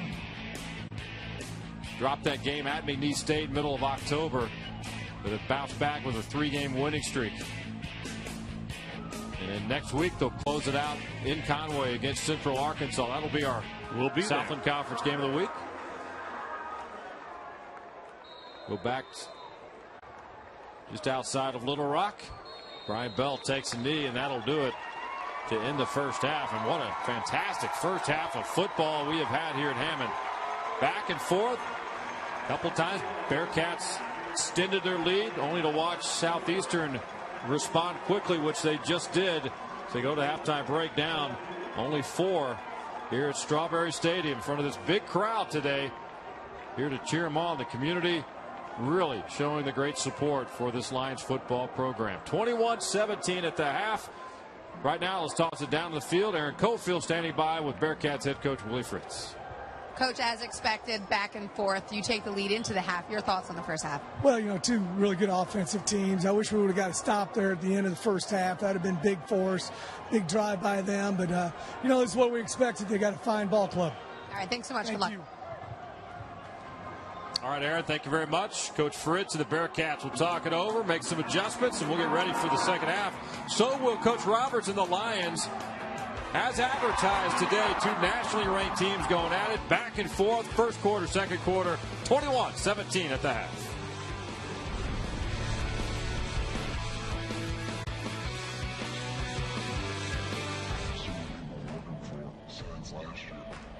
Winning, that's the most important thing. It takes a lot of hours, it takes a lot of commitment. Every season starts with the same goal. It's the goal of every team. It's the reason each week they give everything they've got. Each team strives to make their dream a reality. The dream, become the very best in college football. But only one team will earn the ultimate title, NCAA National Champions. What a great atmosphere. The energy here is electrifying. Level at 24. For a touchdown. That ball's intercepted. A huge play in this FCS National Championship game. My, oh my. And let the party begin. And the best way to see it is to experience it live. The 2014 NCAA Division I Football Championship game. Game day begins outside the stadium at Tailgate Town, a free event where college football fans and families get in on all the action. We having any fun?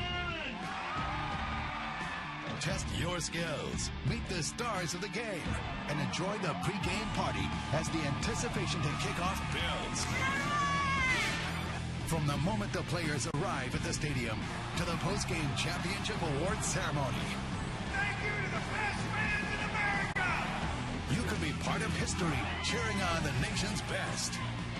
The 2014 NCAA Division I Football Championship game, Saturday, January 4th at FC Dallas Stadium in Frisco, Texas. Affordable tickets available. Go online at ncaa.com/FCS and reserve your seats today. Make a date with champions and experience it live.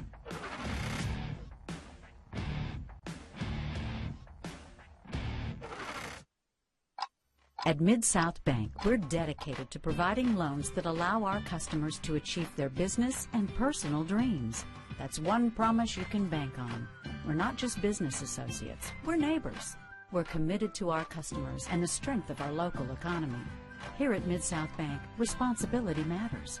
With over 61 locations and still growing in Louisiana and Texas, discover how our customers are finding strength in numbers at Mid-South Bank.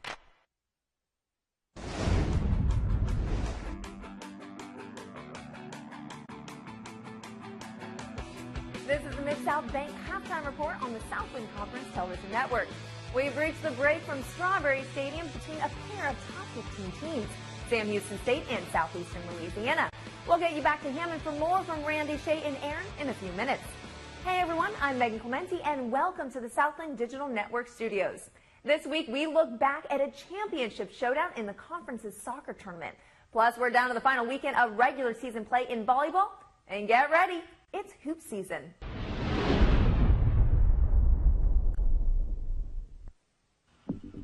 Lake Charles, Louisiana again was the championship host this past weekend, this time for soccer. Top-seeded Stephen F. Austin taking to the pitch versus third-seeded Southeastern Louisiana. These are the top two defensive teams in the conference, and they both played to the strength in the title match. It was scoreless after 90 regulation minutes, which set the game to 2 overtimes with still no goals. Although Southeastern goalkeeper Hope Sabadash was tested in the first OT. That meant penalty kicks to decide the tournament champion. The Lady Lions scored on 3 kicks, while Sabadash, the tournament's MVP, turned away all but 1 PK. Southeastern Louisiana wins its 3rd Southland Conference tournament title. We came up with a game plan that we're just going to go for it today. We had to strap it on. We knew it was one match. And it doesn't matter what statistics are. They outshot us by a good amount, but we forced them to take a lot of perimeter shots too. We decided to sit in, concede space at certain points of the field, and really look to get the ball and then try to build from there. And it paid off today, especially with the monster in goal, Hope Sabadash. I mean, that's my job. That's what I'm here for. I got to keep the ball out of the net, and that's what I did today. SLU advanced to the NCAA tournament, falling to Nebraska in the first round yesterday. Coming up after our game here on the Southland TV Network, be sure to join Lincoln Rose and Renee Nadeau for more Southland Strong football on ESPN3. If the Bearcats knock off Southeastern, that'll put 9th-ranked McNeese State back into the title picture. The Cowboys host Northwestern State. Wins by the Cats and Pokes would create a 3-way tie for first place. Northwestern State will be looking to get its record back to 500 if they come into this one sporting 2 straight wins. The Demons also would love to play the role of spoiler in the first place battle. Kickoff is set for 7 o'clock at Cowboy Stadium, and you can watch it as part of the ESPN3's Southland Primetime Package. The Central Arkansas volleyball team has clinched the #1 seed for the conference tournament, which takes place next week. The Sugar Bears won a single match last week versus Oral Roberts and then clinched the top seed with a win in Northwestern State Tuesday night. The Sugar Bears remain perfect in conference play and hope to stay that way this weekend with a pair of matches at home. Where it really gets interesting is in the positioning for the 2nd through 5th seed. Northwestern State, Sam Houston State, and Oral Roberts are all within a game of each other, and host Texas A&M Corpus Christi is 2 games from the runner-up spot. The conference tournament starts on November 14th at the Dugan Wellness Center in Corpus Christi. The basketball season is underway. The first weekend of play hit the hardwood this past week in the new look Southland with a record of 14 members. For the men, Oral Roberts made a statement early. The Eagles played crosstown rival Tulsa in the Mayor's Cup game and came away with a big 74-68 victory. It's not only a big non-conference win, but also snaps a 4-game losing streak to the Golden Hurricane. The women's season also tipped off this past weekend, and Central Arkansas came right out of the locker room and got a big win. The Sugar Bears traveled to Oxford and came away with a victory over Ole Miss, but it wasn't easy. They trailed by 10 at halftime. But behind a double-double by Courtney Duver, 22 points, 10 rebounds, UCA beat the Rebels 66-63. It's another championship weekend, which means the caliber of play goes up even higher, and that's even possible. We are the fortunate ones, Southland fans, because our job is to enjoy the competition. Remember to get updates everywhere you go by downloading the Southland Conference app for iPhone, Android, and tablet. I'm Megan Clementi. Thanks for watching the Mid-South Bank Halftime Report. Next up, we'll head back to Strawberry Stadium and get you ready for the final 2 quarters. Stay tuned for more of the Bearcats and Lions on the Southland Conference Television Network. Think of the NCAA as a spirit squad, cheering for student athletes at every big event and every small one. We'd be there in the classroom, at graduation, at their first job interview. Okay, so don't think of us as a spirit squad.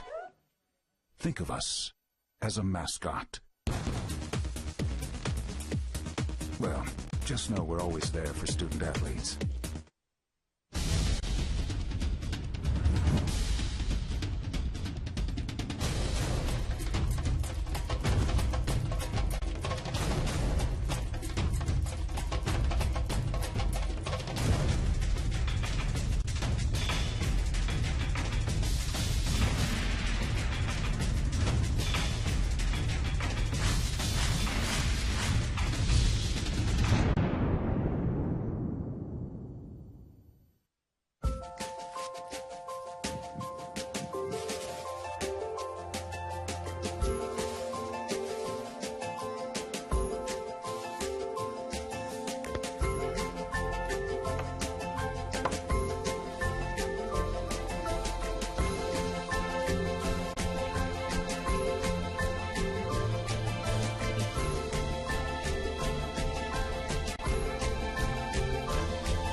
It's 21-17. Sam Houston over Southeastern at the half here on the Southland Conference Game of the Week. This is the Mid-South Bank Halftime Report. Well, so often in football, the headlines are all about the offense that clicks or the defense that bends and doesn't break.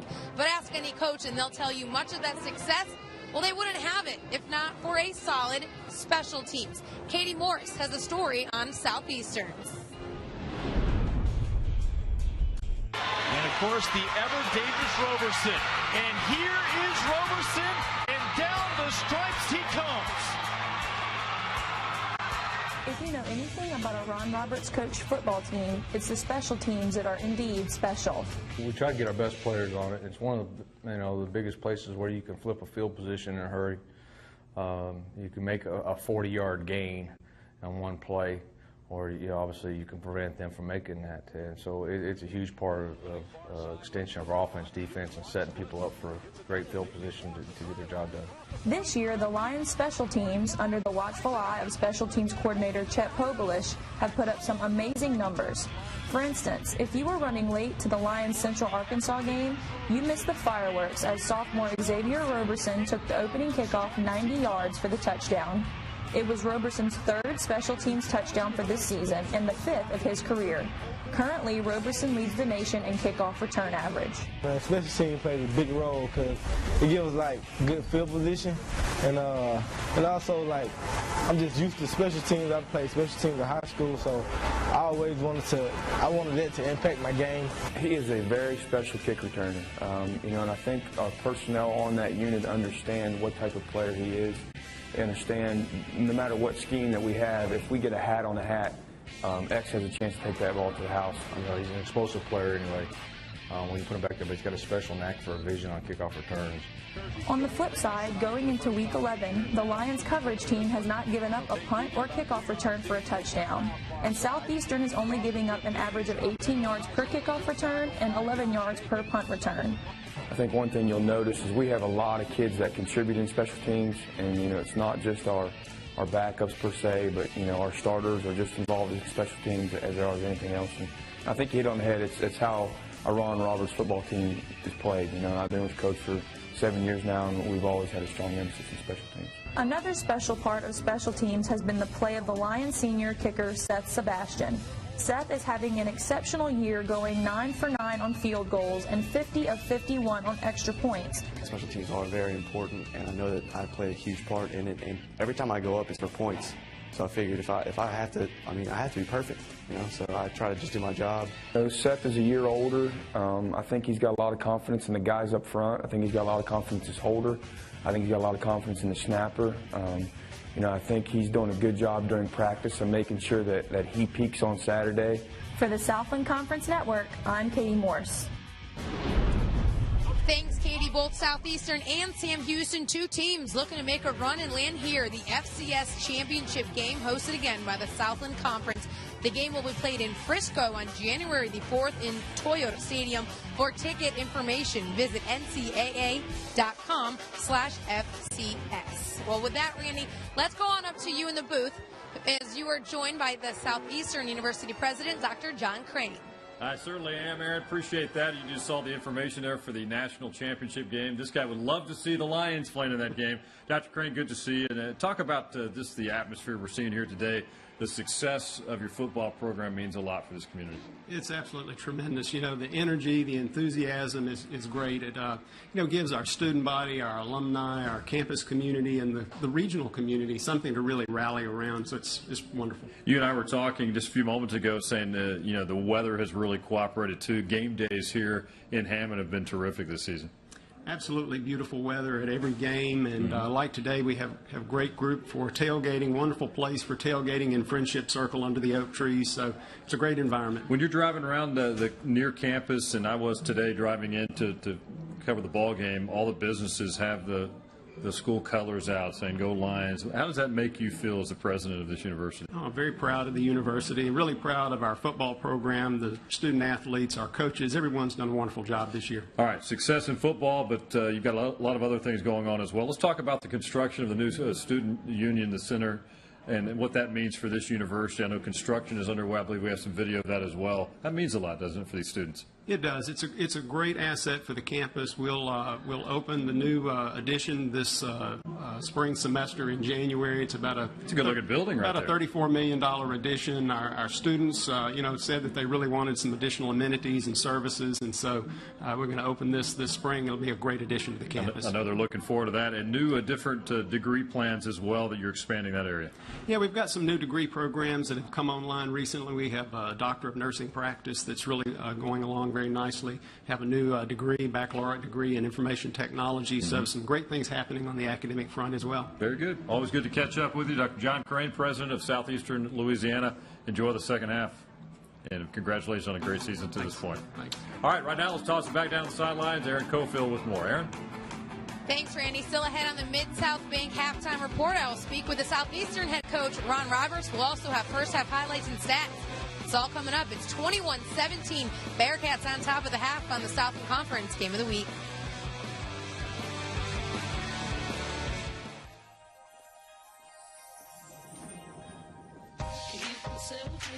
Imagine what you'd see if every child had a book to read. 'Cause every kid across the nation deserves a book to read, and we can make it happen right now.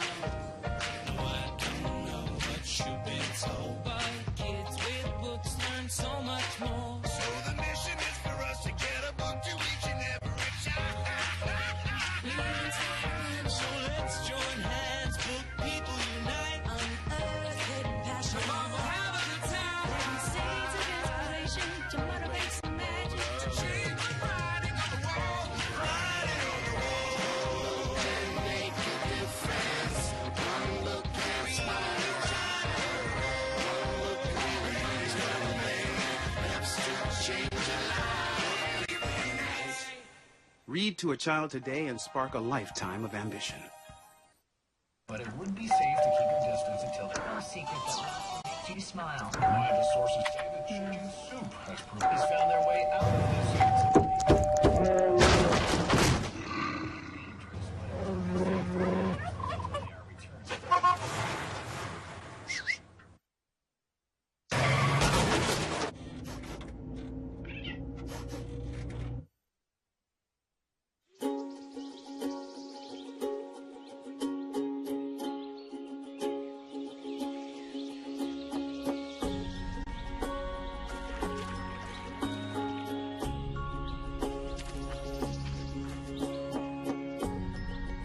Getting closer to nature can get you closer to your family.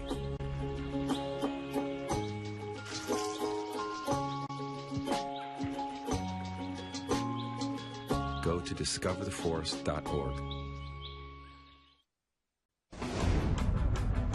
Back live, Strawberry Stadium in Hammond, Louisiana. Mid-South Bank halftime report. 21-17 lead. Sam Houston State on top of the host Southeastern Lions as we get ready for the second half. Right now, Aaron Cofield standing by with Coach Ron Roberts. I am, Coach, as we try not to get run over. Just down 4 points at the half. What did you tell your team?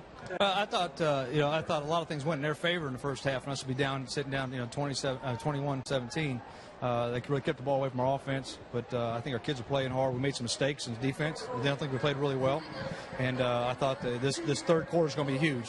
That we got to come out, we got to regain the lead, and we got to establish a tempo in the third. We need to own this. This is a team that's been there and done that. They've been in a lot of big games. We don't want to let them hang around in the fourth. We need to end this thing as soon as we can. All right, thanks so much. All right, thank you. Randy? All right, Aaron, appreciate it. Take a look at the stats from the first half, Shay, for Sam Houston and Southeastern Louisiana. Total offense pretty balanced here. Well, you see the total offense, but you also look at those third down conversions by Sam Houston State, and this is exactly what Ron Roberts was saying, is that we can't get them off the field. Brian Bell executing that offense to perfection. And the rushing game has been solid for Sam Houston State. 120 yards in the first half. If you're Willie Fritz, you like that rushing attack to kind of bounce things up. Well, you really do, and you think about it, a lot of that yardage has been gained by Brian Bell, the quarterback, not Timothy Flanders. I mean, the Keyshawn Hill and Flanders have done a good job of kind of subbing in, but Brian Bell has really been the bell cow for that offense. We'll see what happens in the second half. 21-17 lead. Sam Houston State on top of the Lions from Southeastern. Second half coming right up from Strawberry Stadium here in Hammond. Don't go anywhere.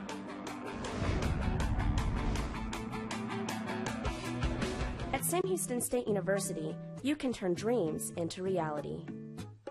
I like digital forensics because I want to help stop some of the crimes in society. I think getting a degree will help me in the future because it will give me an advantage of getting a job. If someone was transferring colleges, I would recommend Sam Houston State University because of the atmosphere and the support from the professors. Sam Houston State University. Discover a great name in Texas education.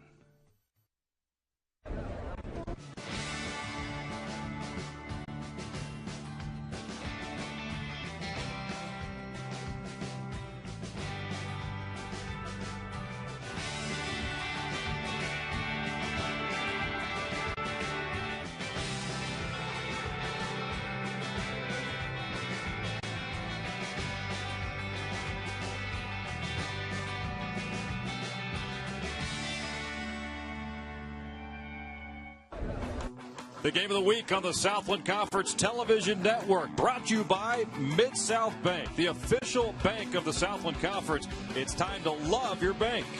By State Farm. Visit texas.statefarm.com for your chance to win the ultimate VIP experience.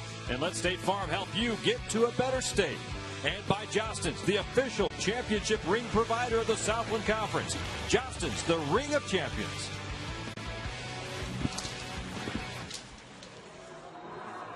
Back here at Strawberry Stadium in Hammond, Louisiana. Second half about to get underway. 21-17 lead for Sam Houston State. Great first half, and you heard Coach Robert say he knows exactly what needs to happen here in the second half. You don't want the Bearcats in it in this fourth quarter. Well, it's a lot easier said than done. This Right. Bearcat team, as he said, they've been there, done that, and they certainly have. Roberson brings it out for Southeastern Louisiana, and they will begin this second half on offense. It's a 21-yard return for Mr. Roberson. Check in real quickly with Aaron Cofield with a personnel change. What's up? That's right. Well, for Sam Houston, their starting linebacker, Eric Fiello, he is now in the game. He was suspended for the first half, so it'll be interesting to see what kind of a difference that might make. Good point. We'll keep an eye on that for sure. He is a playmaker. Brian Bennett will keep it, crossing the 30, brought down at the 35-yard line. That's a pickup of 12 yards on the play, so right out of the gates, positive yards for Southeastern. Now Brian Bell moving those chains, Randy, and look how quickly this offense for the Lions is back and ready to snap the ball. You just saw Eric Fiello there, number 51. He's a senior. Hard-nosed linebacker, 5'11", 226-pounder. I tell you what, that Bearcat defense, though, Randy, he is one of the leaders on that. But I tell you, as well as they played against this Southeastern offense in the first half, we hardly noticed that he wasn't on the field. So he should be a very welcome addition now coming back. See if he can make even a bigger impact for that defense. Bennett, he's got a wide open receiver. Roberson inside the 30, 20, 10, touchdown Southeastern.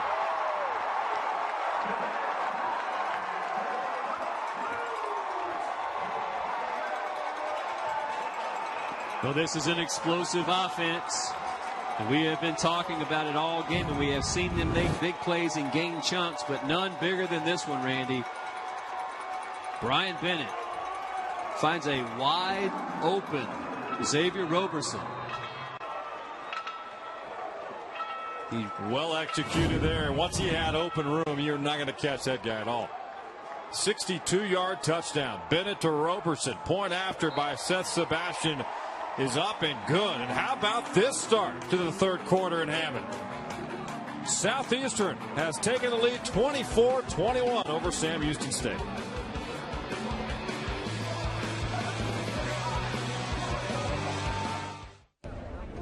Hey, look at Mommy. Maybe the light hurts his eyes. Maybe she's just not hungry. Maybe it's a phase. Avoiding eye contact is one early sign of autism. Learn the others today.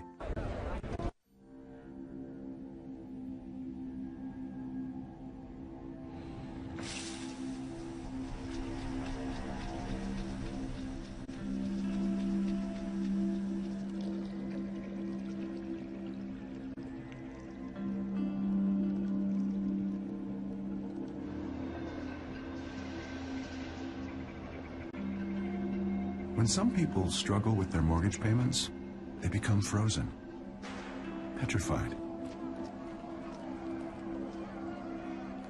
Not knowing what to do, they do nothing. But the people who do something, the people who take action, are far more likely to get the most positive outcome. Making home affordable is a free government program. Call now to talk one-on-one with a housing expert about the options that are right for you. Real help, real answers, right now. Maybe he's really focused. Maybe he likes spinning the wheels. Maybe he just loves trucks. Preoccupation with objects is one early sign of autism. Learn the others today. I'm Brian Bennett, junior quarterback of the Southeastern Lions, and I am Southland Strong. Brian Bennett, Southland Strong, and showed the strong arm right here. Shea Walker to Roberson right here, races to the end zone. Yeah, I'm going to go with stronger legs there by Xavier Roberson, doing a good job of getting behind that Bearcat secondary and then closing it out with some great top-end speed. 62-yard touchdown rating. This is the first time in this game that the Lions have been in front. Bottom line, we'll be trying to hold that lead and slow down Sam Houston State. Ryan Adams' kick will be brought out by Keyshawn Hill inside the 5. Good special teams by the Lions. Brought down at the 15-yard line. That's Drew Masita, linebacker, leading tackler on the team. Good job on special teams coming down and just keeping that low leverage.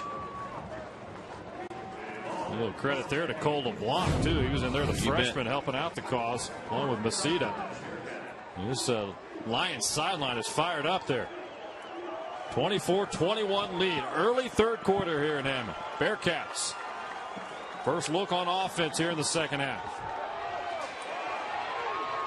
Had a good running game in the first half. They'll try to establish that again. Timothy Flanders picks up 7 yards on that carry.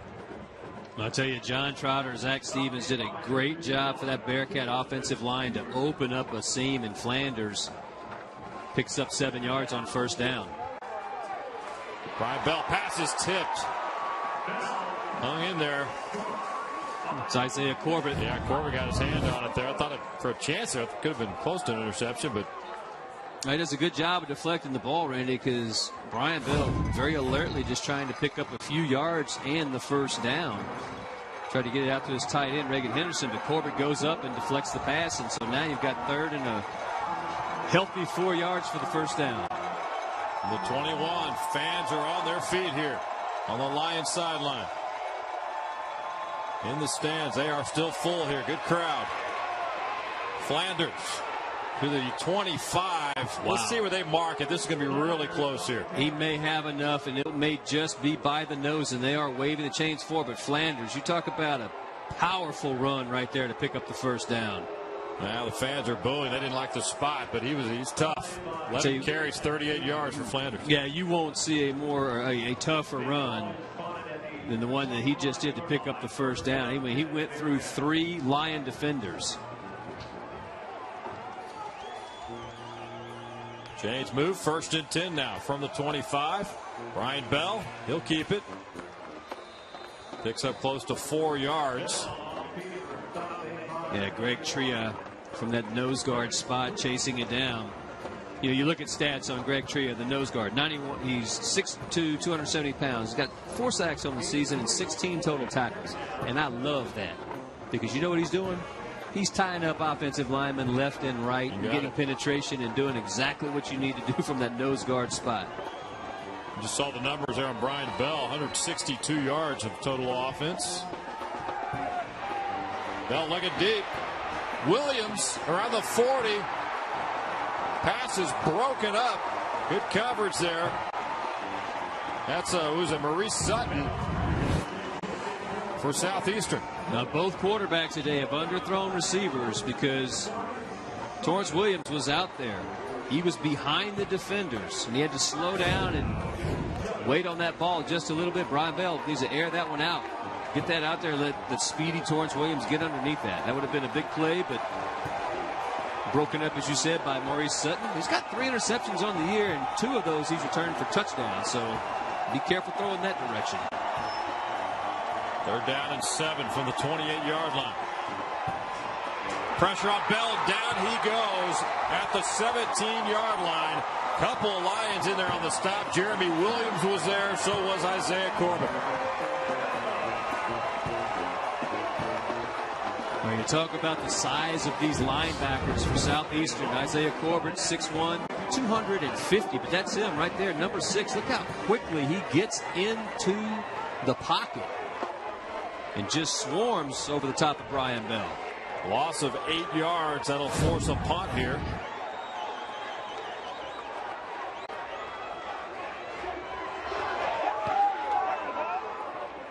nice kick. Really nice kick. Harold Bennett brings it out for Southeastern. Running room inside Bearcat territory. 30, 20, 10. There's flags down. We'll see if it comes back. But Bennett returns it for what could be a touchdown. But again, flags are down way back around the 30-yard line.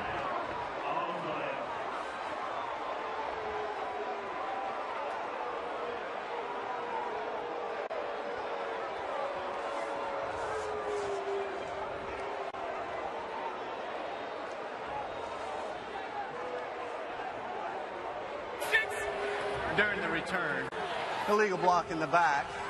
Return team number 38. 10-yard penalty. First down.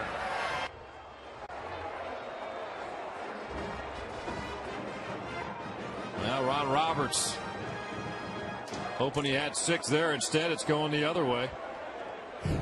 Lions flagged on that one. Here's the return kickoff again. Replay. And there's the play right there.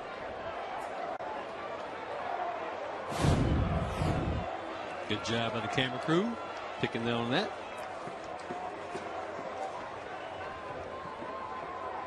Southeastern up 24-21. They get it back now, and they'll begin this drive on their own 18-yard line. And they finished strong in the first half, and as did the Bearcats, and then the Lions strike first here in the second half. Hand off there to Rasheed Harrell. It didn't look like much, yeah, but he picks up 5 yards on first down. Good job by Forbes Baggett hustling to get back on that play.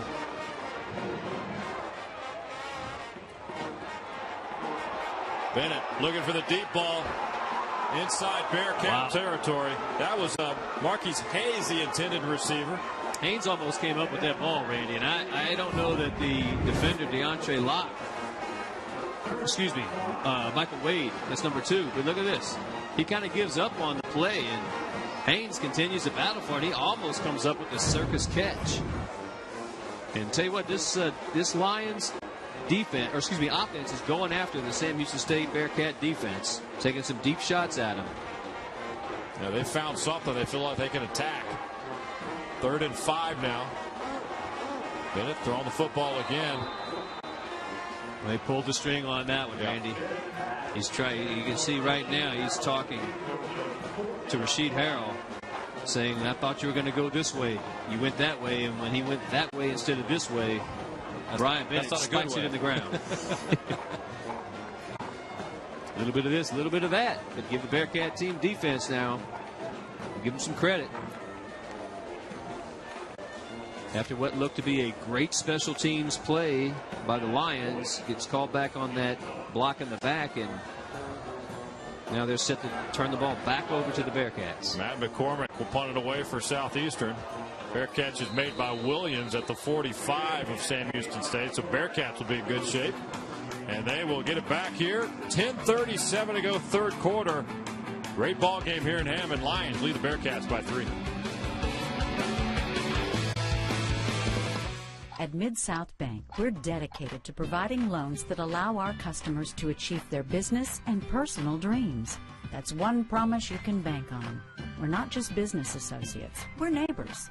We're committed to our customers and the strength of our local economy. Here at Mid-South Bank, responsibility matters. With over 61 locations and still growing in Louisiana and Texas, discover how our customers are finding strength in numbers at Mid-South Bank. In the NCAA Division I Football Championship Subdivision, the game is played with perseverance, integrity, passion, character, and sportsmanship as he works to honor the game and respect his teammates, opponents, officials, and fans. Every FCS player grows in his responsibilities as a student athlete and as a member of his campus and community. The NCAA Division I Football Championship Subdivision. Every down, every day. Every down, every day. Every team strives to make their dream a reality. The Dream, NCAA National Champion. And let the party begin. Experience it live at the 2014 NCAA Division I Football Championship game, Saturday, January 4th at FC Dallas Stadium in Frisco, Texas. Affordable tickets available. Visit ncaa.com/FCS to reserve your seats today. Back live in Hammond, Strawberry Stadium. People are texting away. They're giving updates. You know, they're looking at the apps. They're looking at the app here. The Southland Conference app, scores, news, video, and more. See, look at all those phones. They're all checking it out right now. Available for iPhone, iPad, and Android users. Go to the App Store or visit southlandconference.org. And /mobile, bring in that app and check it out. Richard Sincere. Yeah, Sincere's back in that Bearcat formation. Saw a little bit of that in the first half. Well, Drew Masita just drawing that beeline again. You have to be impressed with Masita. He doesn't start, but he does rotate in and he does play a lot. He's played in all 10 games this year. He's got team high 57 tackles. 40 of those are solos. That's amazing. Very sure tackle. He's having a good one today. 2nd down and 9. Sincere still in the Bearcat. Hands off. Nothing going there. Brought down quickly by the Lions. That's Keyshawn Hill. Well, that play made by Jacob Newman, Randy, number 94 for that Lions defense. He just caused a roadblock right at the line of scrimmage. Got a little help there from Markel Combs, but Jacob Newman, 6'2", 270-pound junior. He's got 12 tackles for loss, 6 sacks, and he's used to being in the backfield. He did it there. 3rd down and 9 for the 46. Brian Bell checks back in. He's got Hill to his right. They need to get to the 45-yard line of Southeastern. Bell thought he had a seam, and that closed quickly. Randy, this Lions defense has definitely made a couple of changes. You see Markel Combs again. But earlier in this game, in the first half, Brian Bell was able to gut that defense by running right up the middle, but after that pressure forced him on the edges outside of the pocket, he runs right into the arms of Markel Combs. And I can tell you what, this Lions defense is fired up. They are. A lot of energy on that sideline. Bearcats will punt it away. And back for Southeastern to field it will be Gerald Bennett. That was close call there, being blocked. That'll bounce at the 25 and settle out of bounds. Bearcats will take over from there. Well, there's some guys from the Southeastern defense. There's a man just made that play on Brian Bell. It's Markel Combs. He's a junior from Memphis, Tennessee. Transfer from Kansas. Lions program has several transfers in with experience. Take a look at their schedule now and how they got to this point. 8-2 so far on the year. 5-0 in conference play. Started off 1-2. Had that loss to TCU, and then they've put up together a nice little winning streak here. The offense has really shown signs.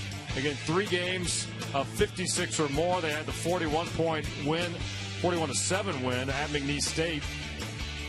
And they will close Thursday against Nichols. You can see that game on ESPN3. Yeah, the River Bell Classic. River Bell.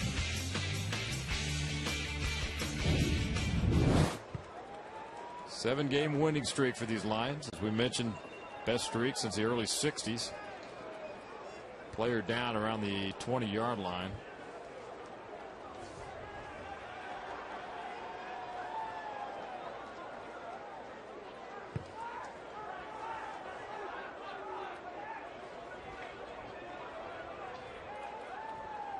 DJ Williams, 320-pounder. He's a junior on this offensive line.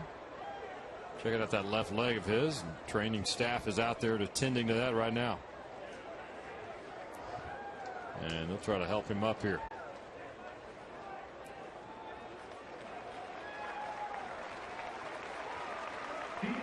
One of those physical offensive linemen that Ron Roberts was brought in here in the second year in this program, and then you look across that front five with Gaston Gabriel, 2-time All-Southland Conference, Joe Graves, Marshall Paris, DJ Williams, Jonathan Braddock.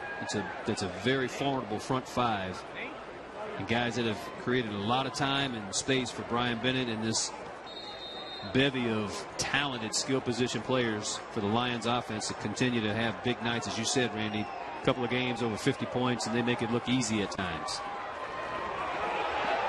Working the Lions. Rasheed Harrell. Good pursuit by the Bearcats around the 30-yard line. But give Michael Wade a ton of credit for Sam Houston State, because he had stopped that play from Rasheed Harrell, who was going full speed and really just tried to put 2 or 3 different moves on him. Wade stayed at home and was able to come up with the tackle. Second down and 5 now from the 30. Empty backfield behind Bennett. He'll throw it. Smiley with the catch around the 36-yard line. I tell you what, Brian Bennett doing a great job. He is going to get hit right in the chops by Eric Fiailo, the linebacker. Take a look on the blitz. He knows it's coming. He knows he's going to take a shot. He delivers the ball out to Smiley. Smiley comes up with a nice grab on the sideline for the first down. 7 yards. First down from the 37. Ooh, ill-advised throw there by Brian Bennett. Yeah, he's trying to leave. Looking there for Frugier around the 45. Well covered.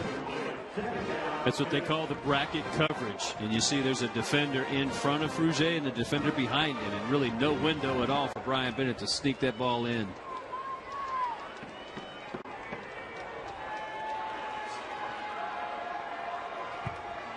Cody Sutton has checked in for Southeastern. Just to the right of Bennett. And he'll get the football. Sutton, the 40. Picks up an additional 6 to the 46-yard line. Good move there by Sutton. Yeah, I think 9-yard pickup. He eluded Fiailo.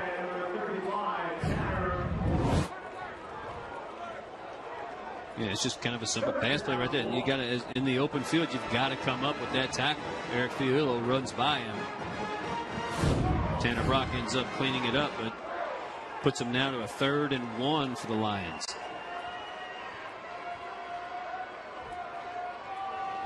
Sutton gets the handoff. He's got enough for the first down. Needed 1, picked up 2. Chains will move for the Lions. I tell you what, Randy, this Lions team, so far in this second half, has come out full of fire, full of confidence. I mean, they just seem to be playing at a much different level than they were in the first half. Bennett looked like he wanted to hand that off to Sutton. A miscommunication, perhaps. Bennett will go down around the 50. Picks up maybe a yard on that.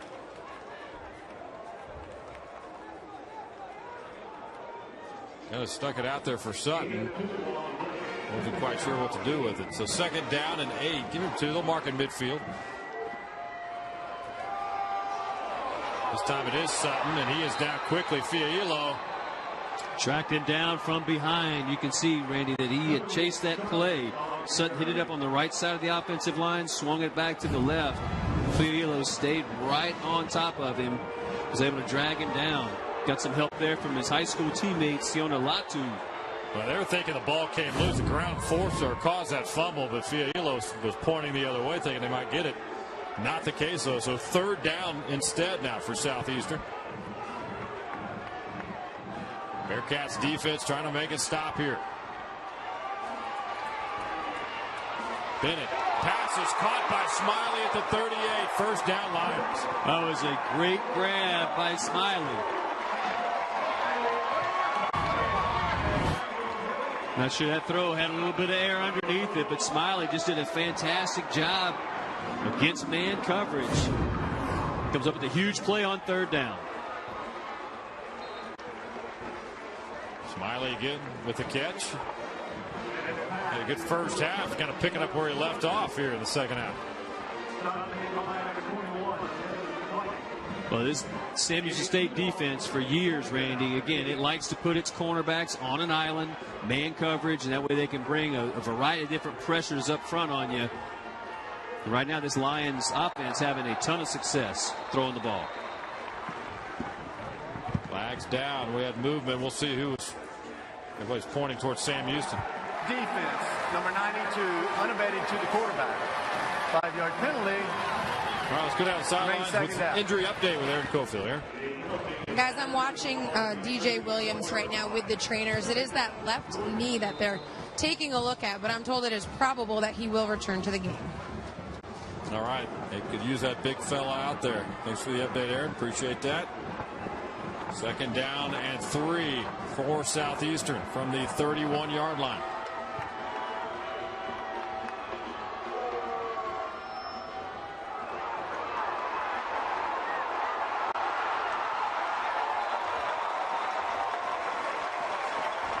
More positive yards for Southeastern. Devontae Scott. Yeah, Scott get into it. Wide receiver. Just takes that inside handoff and does a great job of going. Great effort there defensively. Michael Wade not able to bring him down by the shirt tails. Too much power. Another first down for this Lions offense, and they are in some kind of rhythm right now. Eating up some clock, too, on this drive. 4.5 minutes and counting now. Third quarter. Bennett pitch out. Harrell, and he's knocked out of bounds inside the 20-yard line to the 18 is where they'll mark it, so picks up 3. Got a Bearcat defender down, Randy. It's like Andrew Weaver. On defensive ends, he's a senior. Big difference maker for this Sam Houston State defense.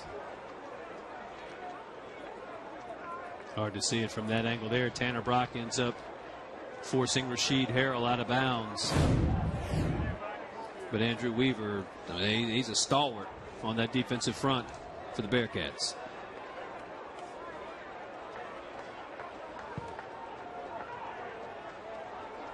And Randy, it's worth mentioning. You talk about imitation being the sincerest form of flattery.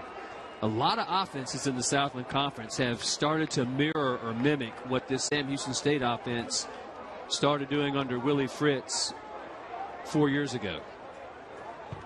And so you hear the coaches talking about kind of comparable things, and we're going to get a look here at some of the other games going on in the conference right now. Yeah, Abilene Christian a winner, 65-45 over Prairie View. And they wrap up their season on a positive note. They'll be playing Southland Conference schedule next year. Angelo State knocked off Incarnate Word 7-0. The only touchdown was an 85-yarder, and that would be your final today. So Angelo State is a winner.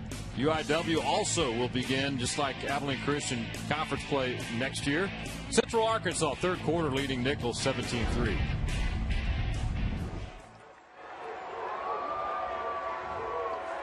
Weaver helped off. We continue play here. 2nd down and 7. Marquise Hayes is in. Touchdown Lions. 18-yarder. 18 yards for number 18. Hayes. Looked like he was shot out of a gun, and this is just nothing but pure speed. Once he takes the ball from Bennett, the handoff, he's already at top speed, outruns the pursuit. Gets a great block downfield, turns it up just outside of that, stays inside the sideline, and waltzes in for a touchdown.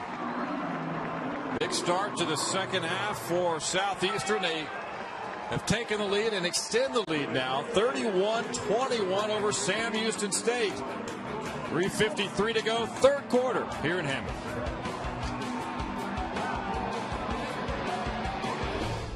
Are you sure we should take this billboard down? People find out. State Farm does car loans as well as they do insurance. Our bank is through.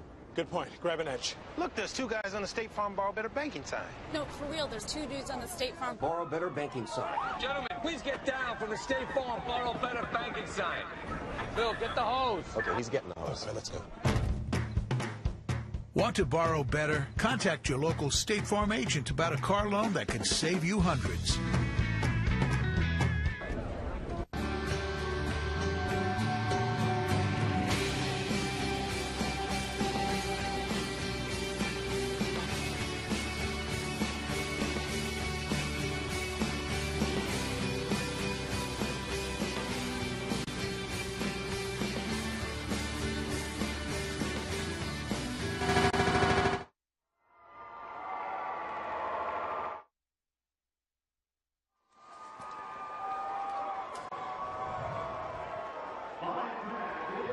we're back live in Hammond, Louisiana, Strawberry Stadium. They display this proudly. 1961, the Gulf States Conference Championship. That was the last conference championship this program won. Yeah, and as Aaron reported earlier in the game, Randy, the Southeastern Lions 7-game win streak that they're on right now last happened in 1961 as well. So a lot of good vibes going on from many, many years ago. Is that 52, 53 years? Something, yeah. You're going to have to take off your shoes to count that, I know, but that's all right. We'll get it close enough. You're in the ballpark. Let's say over 50 years. Well, you know, the whole story now, you know, this was a 18-year hiatus for this program here at Southeastern. They resumed in 2003. That's not easy to do that. Lamar, of course, did the same thing, and takes a little bit of time, and they are reaping the benefits so far this season. Keyshawn Hill bringing it out for the Bearcats. Special teams right there to make the stop at the 22-yard line. This team is playing with passion right now, defensively, special teams, and offense.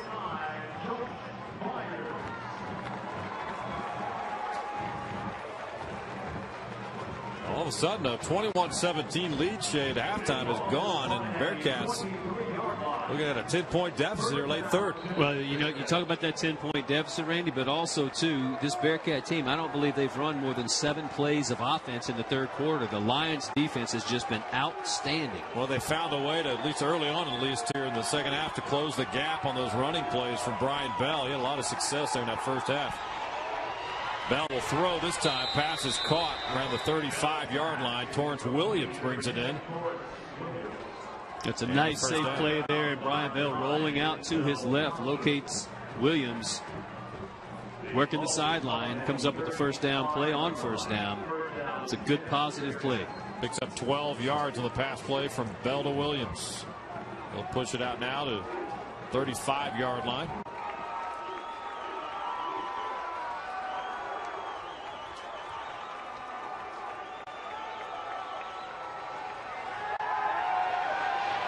Bell again looking to the air, nearly picked off in Lions territory. Looking for Torrance Williams again around the 45 Southeastern. Well, Doug Rue's offensive coordinator moving that pocket a little bit with Brian Bell, so he's just not sitting back, Randy, with those Southeastern defenders pinning their ears back, crashing in on him.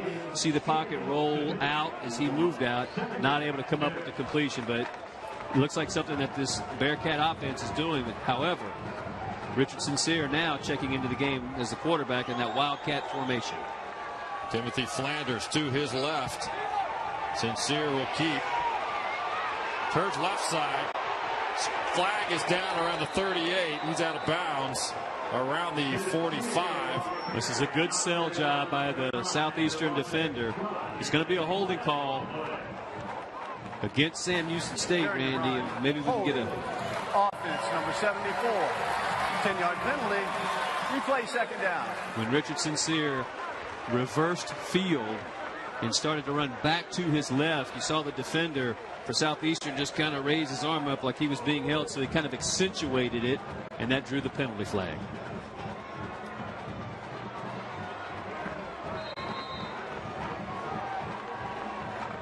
Second down and 17. Brian Bell returns. Again, Flanders to his left. Bell's got a seam, crossing the 30, 35-40, midfield into Lions territory around the 48, 47-yard line of Southeastern. Well, I love the play call. That was outstanding of Brian Bell in the recognition. Randy, looking out to the right side, and he looked for maybe a nanosecond before he cut it back to the left. Kulan Hubert had a line on him. He was spying on Brian Bell, but Bell's athleticism, he was too quick, too fast. He beat him to the outside and picks up the big yards for first down.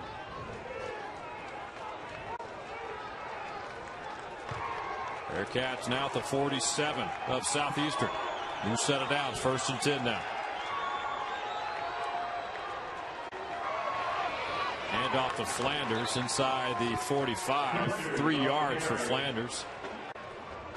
Kind of a quiet afternoon and evening so far for Flanders. We talked about him being injured against Lamar last play of that game. Tweaked his ankle, and he's kind of been nursing it back to health. And Coach Fritz told us earlier in the week that finally he felt like the ankle was back to 100%. And early on in the game, we saw Flanders breaking some big runs. Bell, plenty of time to throw. Pass is caught. Williams at the 35. Takes a hit and keeps moving. Picks up an additional 3 yards, close to the 31-yard line. It's just a tough run after catch by Torrance Williams. He runs right over the top of James Scales. Looked like Scales, for our vantage point, was going to be able to light him up. It was going to be a holding call. 10-yard penalty. Now flag is down. We play second down. Flag is down back at midfield. That's going to be against Sam Houston State.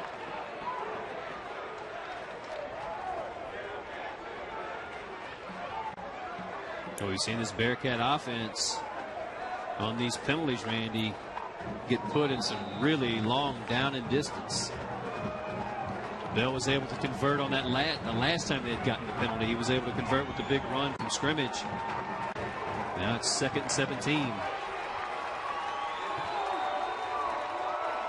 Pushing it back now to the 46-yard line. Bell and Flanders.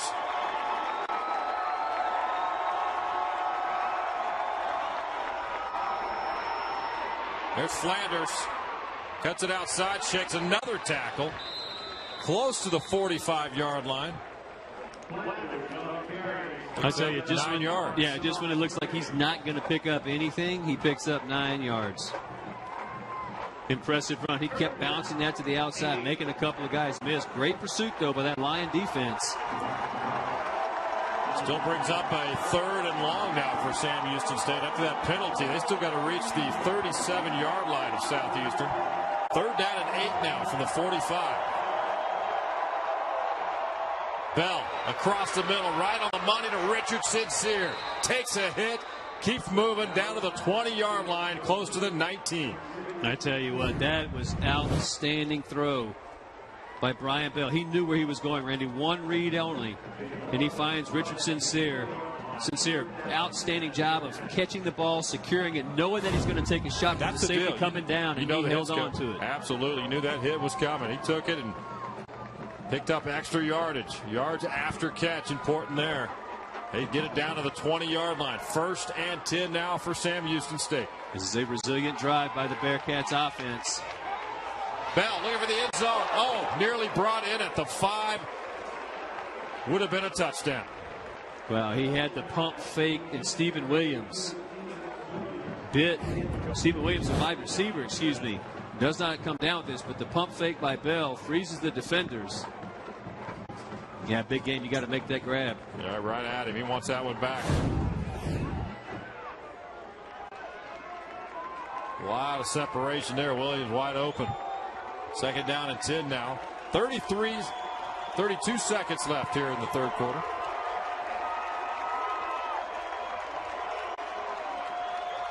Bearcats led at 21-17 at the half. Now they trail by 10. There's Flanders. Forward close to the 15. Let's give him 4 yards on that. Now somehow Flanders wiggles his way for 4 yards. Yeah, just when you think he's stopped, you look up and it's positive yards. Well, he's 5'9", 214 pounds. There's a lot of power in that lower body. Did a good job of fighting through. Got, like I said, got hit at the line of scrimmage, and right now I think we're done with the 3rd quarter. 3rd quarter is in the books. Going to the 4th and final quarter. We're in for a great finish here in Hammond. Southeastern leading Sam Houston State 31-21. Bearcats, though, looking to change that.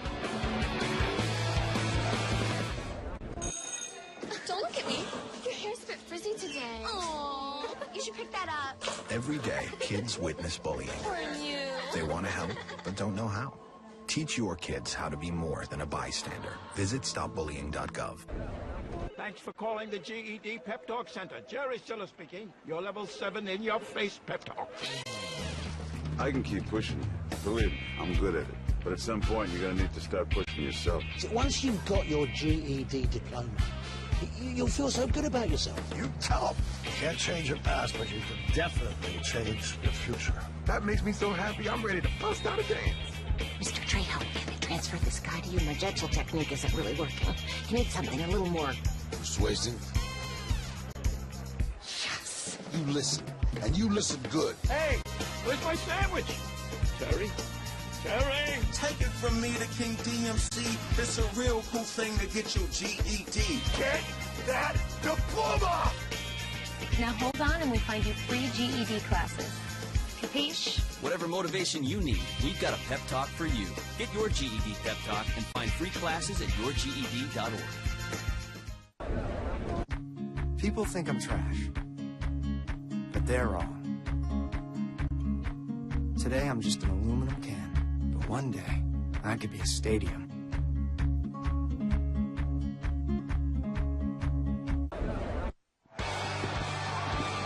Back live in Hammond, Strawberry Stadium, ready to start quarter number 4, 31-21 lead for Southeastern, but the Bearcats right now on the 17-yard line, facing a 3rd and 7 to open this fourth quarter.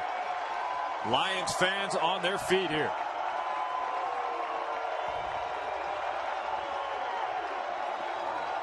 Let's see if that line defense, Keelan Hubert, is acting like he's going to bring the blitz.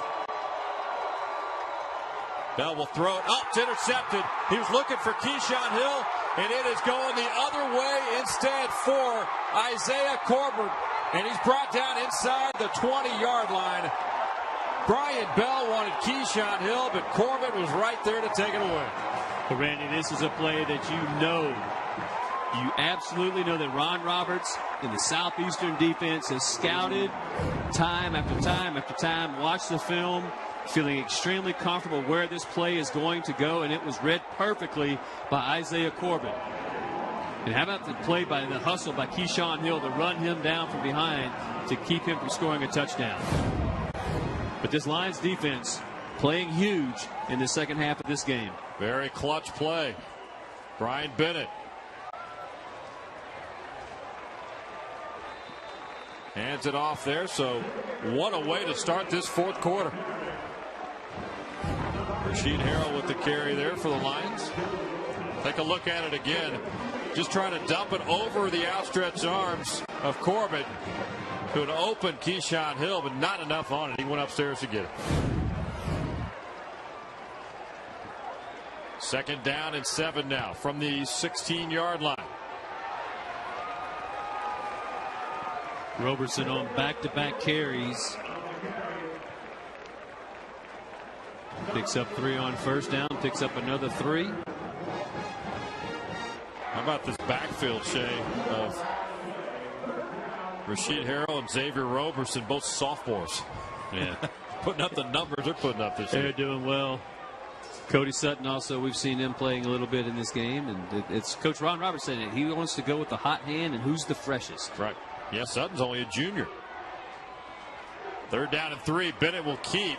Bearcats make the stop. Nice. How's that Fialo? It was. Making the stop there. Yeah, and he comes up with a negative play for his defense, which is outstanding. Brian Bell trying to run to his left.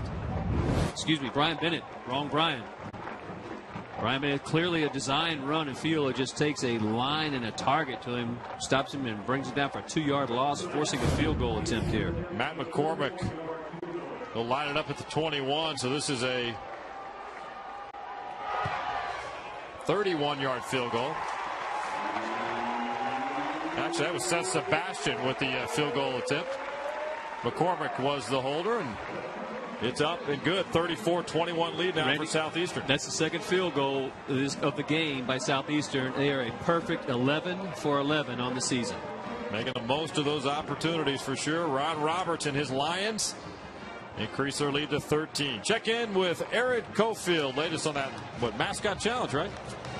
That's right. I'm with Rumi, who is in 9th place. So he's looking for a little bit of help from the Southeastern fans to vote for him in the Southland Conference State Farm Mascot Challenge. To do so, you just go to Facebook.com/Southland Conference. I know the Lumberjack has a stronghold on first place. Same with the Bearcat.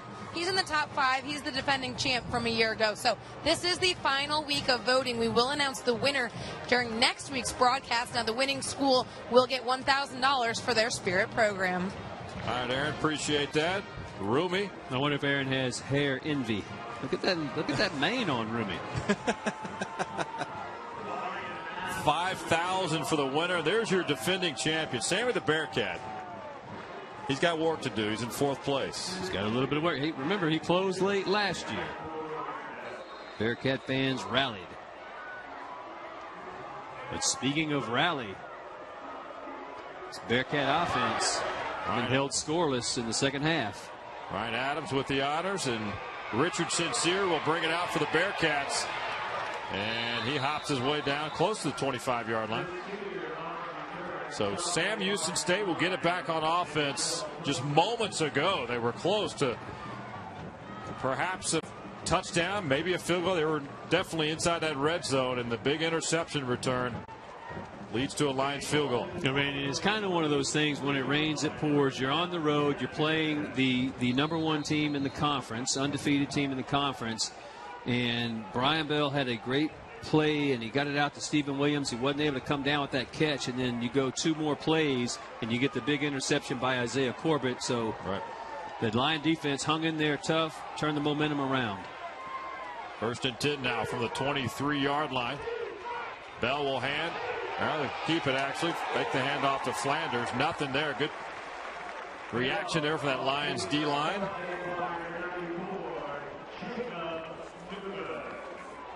John Andrews, number 44, in there chasing around. But this is a extremely aggressive front seven. That's one of the reasons why Coach Roberts continues to rotate so many guys through that front seven. Defensive backs, they don't change so much, but the front seven changes an awful lot. And they're all really good. 2nd down and 10. Bell. Pass is caught at the 30. And that is made by Gerald Thomas. Picks up a couple of more. Picks up 10 yards on that play. Check in with Aaron Cofield. Aaron? As Tyler Stoddard is missing from playing right now, as you can see, he is cramping very badly. I'm told once they can get that under control, he will return to the game. All right, Aaron, thank you. They're getting treatment there on the sidelines. We'll keep an eye on Stoddard returns. He's had a really good ball game today. 1st and 10 from the 33. Bell kicks it out. Little running room here for Williams, crossing midfield, down close to the 40-yard line of Southeastern. So we talk about Brian Bell and how well he executes the option. Take a look at it. He takes it all the way to the point, and he knows that if he can kick it out to Torrance Williams at the right time, that Torrance has enough space and speed to beat the pursuit. He did that on that play. It was a huge play for the Bearcats offense.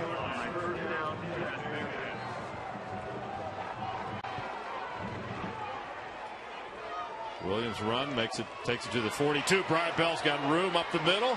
Cuts back for more yardage inside the 20-yard line. Sneaky fast there by Brian Bell. You bet. And Brian Bell, he's down, Randy. Oh, man, he's down and holding that right shoulder. When you said the sneaky run, he cut that back inside. Obviously in a lot of pain. Trainers are coming out. We're going to take a break. We'll have an update for you when we come back. 11:22 to go. 4th quarter. 34-21 lead for the Lions.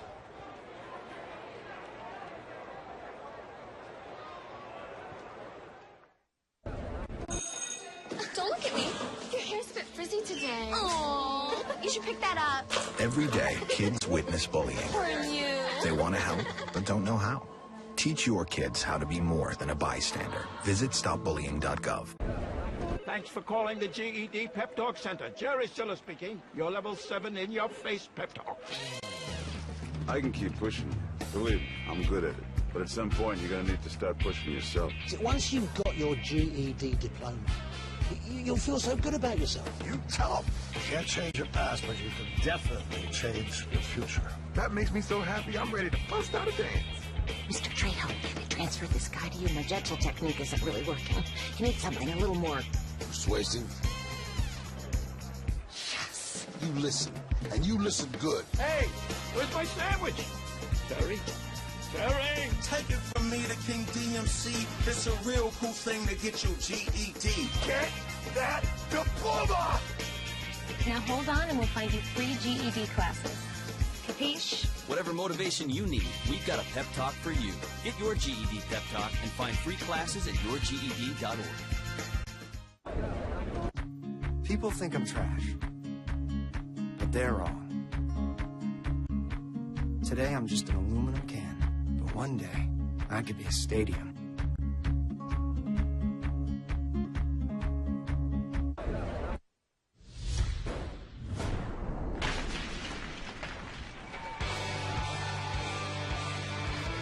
Back live in Hammond, Brian Bell being treated on the sidelines. He was then you and I are both watching.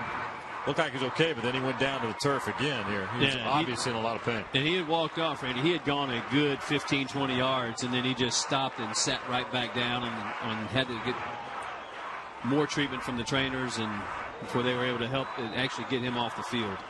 So freshman Don King, the third, takes over now. He's a freshman from Waxahachie, number 8, now in for Brian Bell. How about that big run by Brian Bell to put this Bearcat team in good field position? Don King goes down, takes the hit at the 19-yard line. Tackle made by Theo Alexander. No gain on the play by King.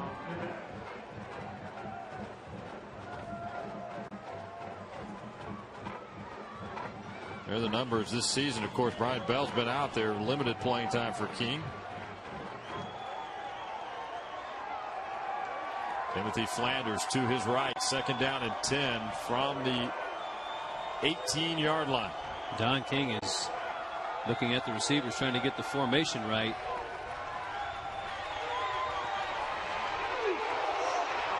King stumbles forward to the 15, took the hit. Bounced off of that, picked up a couple of yards. We have a Lions player down. That's Greg Tria, nose guard we were talking about earlier.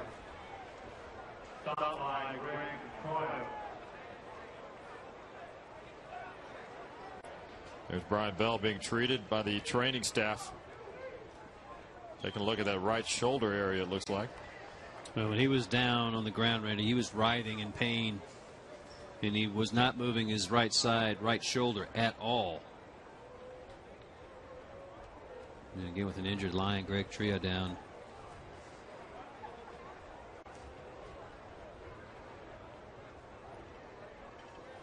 Take a look at this play again. Here's Don King again on the scramble. Takes one hit there, goes forward. There's Tria right there. It looks like King landed on the midsection area, and I don't know if that knocked the breath out of him or not. Maybe. Hopefully that's it. So that's all it is.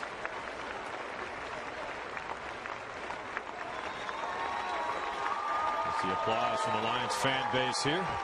They appreciate the work he's putting in tonight.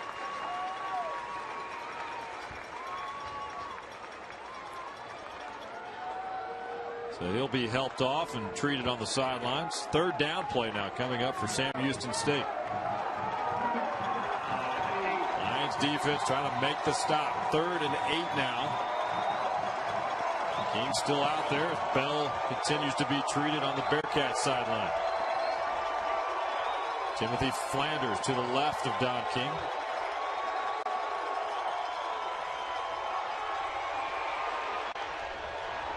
Came to the end zone. That's going to be intercepted in the end zone. He lofted it up there, and Kevin Harmon went and got it for the Lions.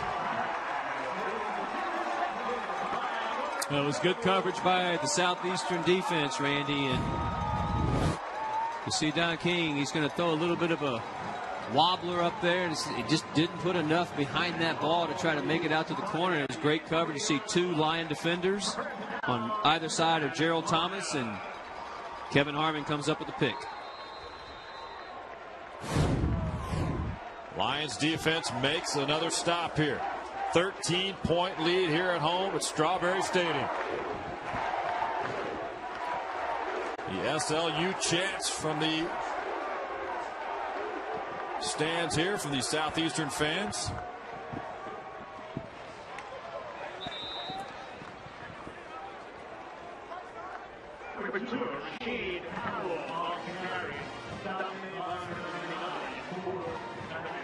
Of course, these fans know what's on the line here today, Shay. A victory will clinch a playoff spot for this program.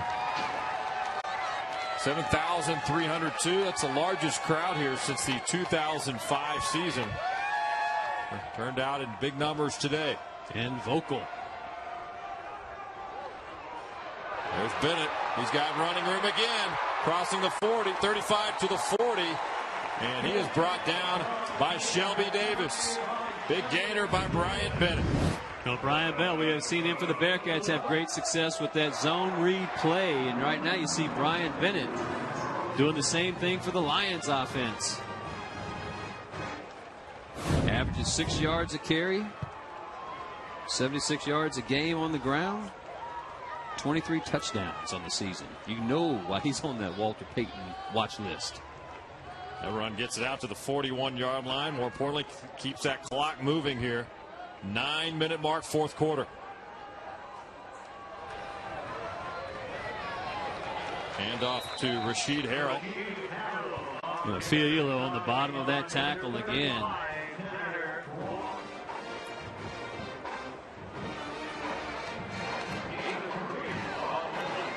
Harrell picks up 3 yards, so 2nd down and 7. Again, rotation continues here for Southeastern. Ron Roberts talked about that earlier this week, of the depth that he's now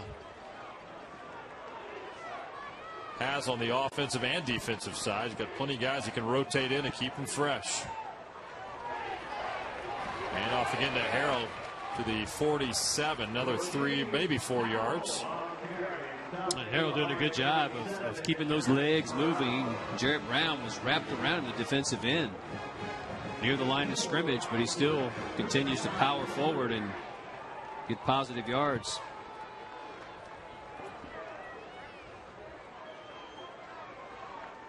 Isaiah Kepley checking into the game as a wide receiver for the Lions. And tell you what, you definitely need a scorecard, a bulletin, a roster, and all the above to keep up with the substitution for the Lions. 3rd and 3. Bennett looking for Harrell. Just a little too much on that one. Bearcats covering that well, but overthrew him. Brings up a 4th down play now for the Lions. Bearcats trying to make a stop and get it back into the offense's hands. Well, Randy, that was Andrew Weaver who put the pressure on Brian Bennett and forced the quick throw. Bennett had to get it out of his hands before he wanted to.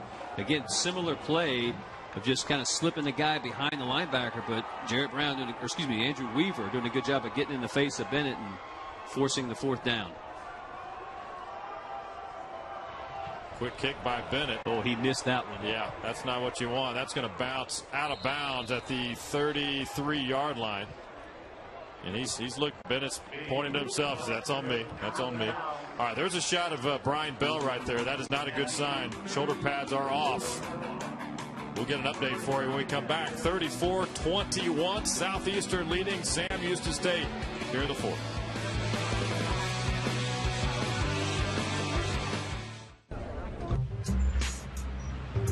I'm one unlucky guy.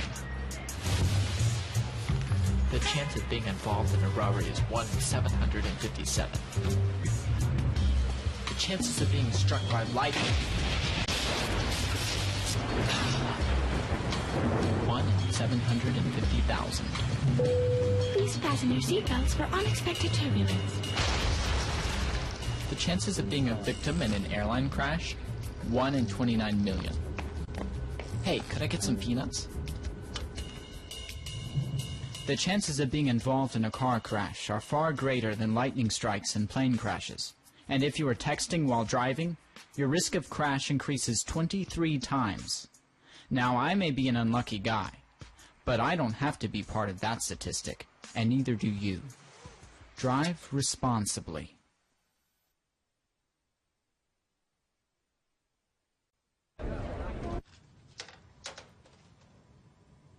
Wow, these are really good. You act surprised.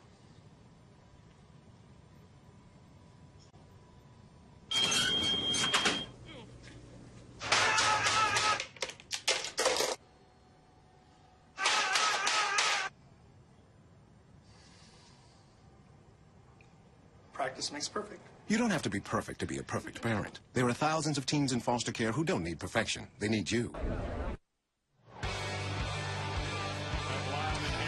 It's 34-21 Lions over Bearcats with 7:32 to go in the game. Bad news for Sam Houston State. Their quarterback, Brian Bell, he is done for the day. As you can see, the trainers right now icing up that right shoulder. Guys. All right, Aaron, thank you very much. You hate to see that. Brian Bell's had a terrific outstanding game. You bet. Don King III, as you said, back in that quarterback spot, the freshman out of Waxahachie. His dad was an all-Southwest Conference quarterback at SMU. King goes down, ball's loose. We'll see who pounces on it. Lions say they've got it around the 30-yard line.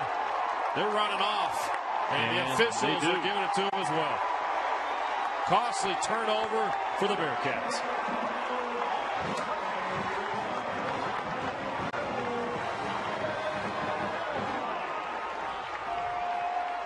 Maybe number 92,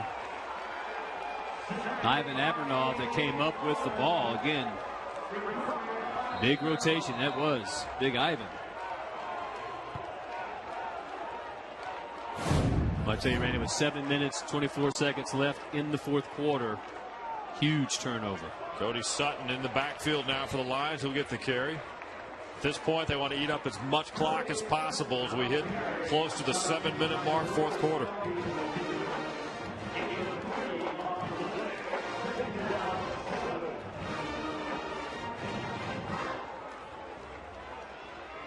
Well, Don King has come in, not really a chance to even warm up with that injury to Brian Bell. You're asking a lot of a freshman to come in immediately and make plays, and has not gone his way so far in 2 series. Yeah, I don't want to say use the old proverbial lion's den, but that's exactly what Don King is in right now.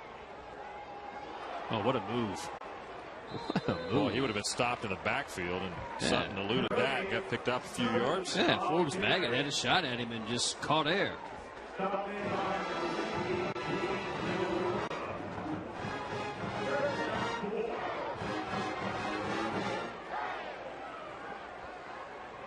Clock continues to roll. Third down play now. 3rd and 4 for Southeastern.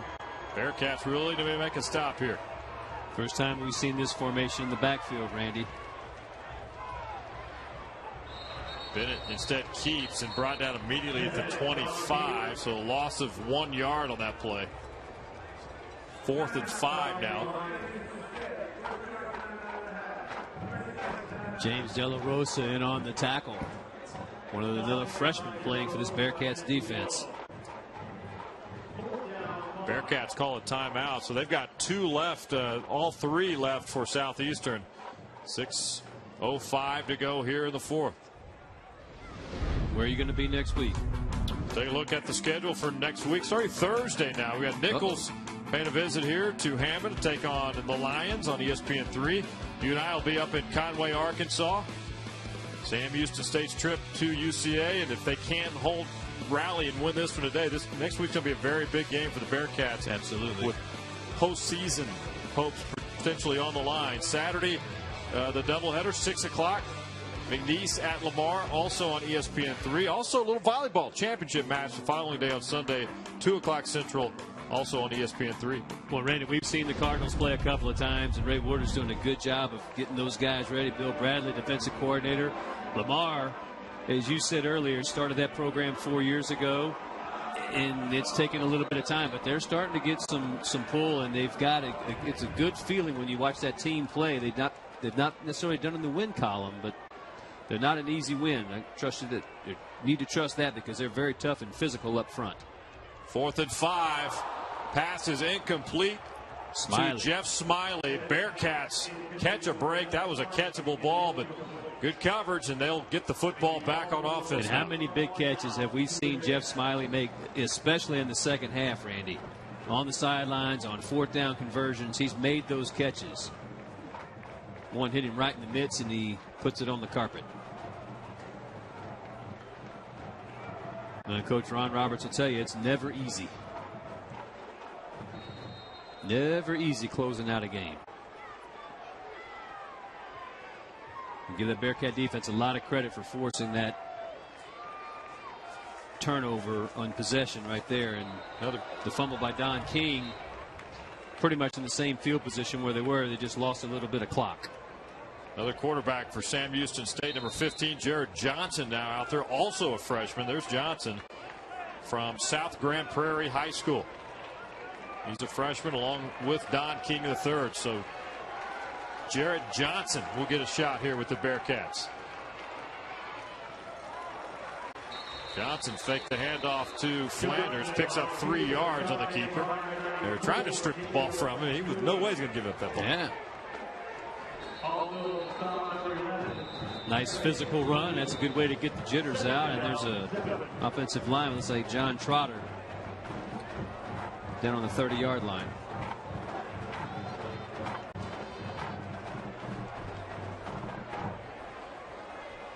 Raiders will come out and tend to him. Clock stops now with 5:36 to go here. 2nd down and 7. FCSinsider.com. It's the new home for NCAA Division I FCS football. You can get scores, stats, rankings, highlights, every down, every day. FCSinsider.com. 2nd down and 7. Johnson pass is caught. Richard Sincere crossing the 35 to the 30, no, marking at 38-yard line. That ball was a half step behind Sincere, but well thrown. Richard comes up with a nice grab and picks up the 1st down. That's a good positive play for this Bearcat offense.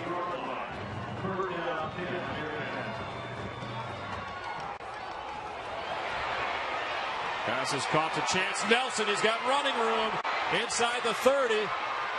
Picks up a block. He's going to be brought down at the 24-yard line. Well, how many guys did he make miss? Take a look as he catches his ball. And I'm not sure what the defense was thinking, but they did not know where Chance Nelson was. Look at many cuts he's going to make back to the left and make guys miss, and he continues to pick up positive yards. Lion defender is down, Randy, around where the tackle happened. That's a 46-yard pickup, I believe, to Chance Nelson. It's actually number 2, Kevin Harmon, but he's coming off the field under his own power.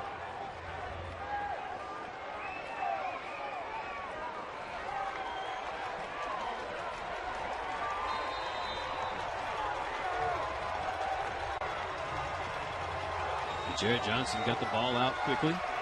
Nelson was wide open and a great run after catch. 1st and 10 for the 24-yard line. Johnson over the middle. Little too much on that one. He's got a great arm. I can tell that right off the bat.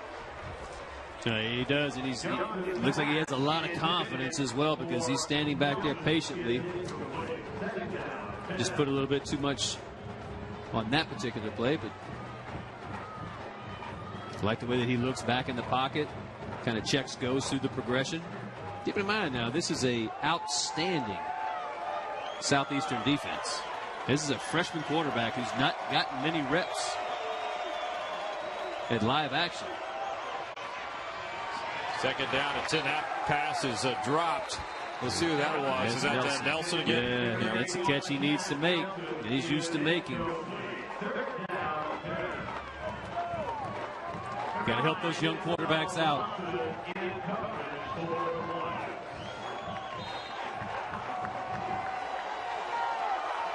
Third down and 10 from the 24-yard line. They need to get down to the just inside the 15. Randy, I'll tell you, so far the Lion defense has only been bringing 3 rushers. Let's see if they increase that. They've got 4 guys coming now. Johnson fights his way inside the 20. Yeah. Drew Masita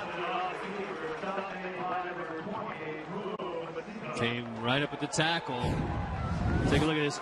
Looks like Flanders kind of runs right by him. Well, actually, was off to the right of him, and he was looking down for the next level. If Flanders had been able to peel back and block Masita, that would have been a big gain for the Bearcats. But now looking at 4th and 5. Must-convert situation for Sam Houston State. And they're marking at the 19. They need to get to the 14. 4th down and 5 for Sam Houston State. Pass is caught at the 10. Out of bounds at the, 2-yard line. What an effort by Stephen Williams. My goodness, Randy. He took a huge shot after making the catch. He's holding that left arm. He took the hit. He's coming off the field. What a catch right there. Yeah, it was a great catch. Knowing that you're going to take a shot. Great throw by Johnson here. Take a look. He knows he's going to get the big shot. He takes that, fights through it, and then just that effort to get into the end zone. Stephen Williams, heck of a play there. First and goal to go now from the 3-yard line. Flanders right behind Jared Johnson. Flanders going to be tripped up and brought down at the 9-yard line. That's a loss of 6 yards on the play. Yeah, Kevin Harmon came up from the safety position, Randy. And I can tell you, that's a young quarterback right there. He needs to take that ball all the way down to the point like Brian Bell does before you kick it, and then you either cut it upfield or you pitch it out. Didn't take it all the way to the point, and that allowed Kevin Harmon to come up for the Lion defense and make a big play. Pressure coming on Johnson. He lofts it up there, nearly brought into the end zone. Who's that, Torrance Williams? Wow. I tell you what, man, that couldn't tell who that was down there in the corner. Looked like John Graves was all over the intended receiver, Gerald Thomas. Was it Thomas down there?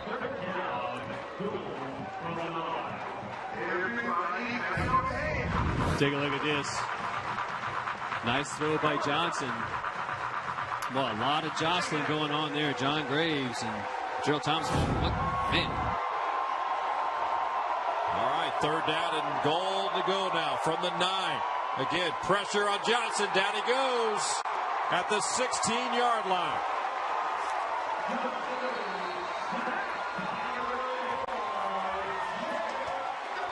Jacob Newman with the sack. Also, A.J. Bowen in there for Southeastern. Well, they brought a lot of pressure. They brought the house against the freshman quarterback and were able to come up with a big play defensively. We'll take a break. 34-21, Southeastern leading Sam Houston State. 2:52 to play. The State Farm Southland Conference Mascot Challenge is back. This year's field is bigger and stronger. Willie the Wildcat, Bruce D. Bear, Mingo the Husky, Red the Cardinal, Big Red the Cardinal, Rowdy the Cowboy, Lafitte the Instigator, Colonel Toulouse, Vic the Demon, Eli the Eagle, Roomy the Lion, the Lumberjack, Izzy the Islander, and defending champion, Sammy the Bearcat. $5,000 is on the line. Vote for your favorite on the Southland Conference Facebook page. This will be your premium right here. Sorry to interrupt. I just want to say, I combined home and auto with State Farm. Saved $760. Love this guy. Okay, does it bother anybody else that the mime is talking? Freaky. Bundle home and auto, and you could save $760. That's 760 very good reasons to contact your local State Farm agent.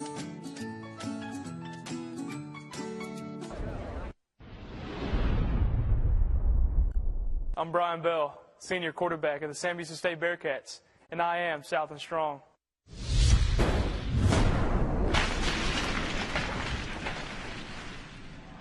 Bearcats quarterback Brian Bell, he's injured out of the coach in him. It's in his family. Well, he knows what's about. Yeah, he's encouraged his teammates, Randy. Even when he came off the field, when he still had his shoulder pads on, he stopped by the huddle to offer encouragement to his teammates. Consummate player.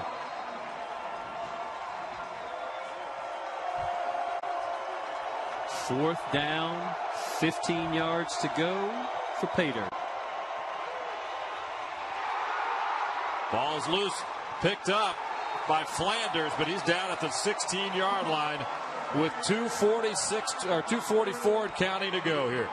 So that ought about do it for the Southeastern Lions. Take a look again. Only rushing 3 guys, and you see Johnson hanging back there, hanging back. But still, the pressure that the Lion defenders put and kind of pinched him to the inside. He loses control of the ball, and fittingly, that defense holds on 4th and 15. Here, chance of SLU. These fans are excited. They've been waiting a long time for this. Man, you bet.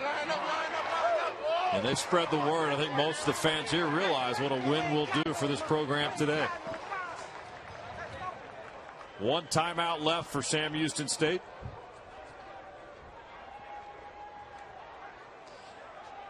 You know, Randy, with the way that this team is playing, with this win tonight, securing the conference automatic bid into the playoffs, there's a chance there could be a home game here. Right. How cool would that be? Who would have predicted that? I mean, no one. Ron Roberts. Ron Roberts with confidence. Roberts, yeah. Had a great offseason. Felt like he had some new faces in here. And, of course, Brian Bennett, one of those leading your offense. And good mix of size, speed, and some experience. So 34-21. Now, if you're Sam Houston State, Shea, you can't pull this one out and have the miraculous comeback. You've got a big road trip next week in Conway, Arkansas that you need to find a way to win. And that'll be our ball game on the network. Wild card weekend, 3 o'clock. Estes Stadium in Conway, Sam Houston State and Central Arkansas. Well, you know, Clint Conk and the staff there at Central Arkansas would love nothing more to be spoilers and finish out their season on a winning note. Yeah, the next day will be the selection show to find out who gets the bids and where the games will be played. And Southeastern can win today. They close it out with Nichols, and probably in their estimation they've made a statement that they are deserving of a home game.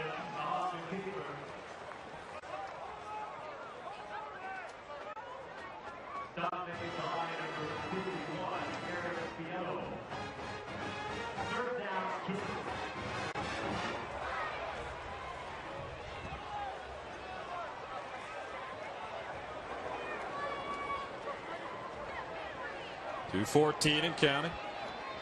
Taking their time, all the play clock. No rush at all. No timeouts left for Sam Houston. Just a matter of milking the clock down, and the Lions will stay undefeated in conference play at 6-0. There's still a little bit of fight in this Bearcat defense, though, Randy. Not willing to give up on 3rd and 2. It's Buki Sneed coming up with the open field tackle. That's your lockdown cornerback. They haven't thrown his way much at all today. Xavier Roberson and Rasheed Harrell. Cody Sutton. Nice punch. 1-2-3 punch, if you will, in that backfield. And Brian Bennett, he's done a good job on the ground as well, finding his receivers.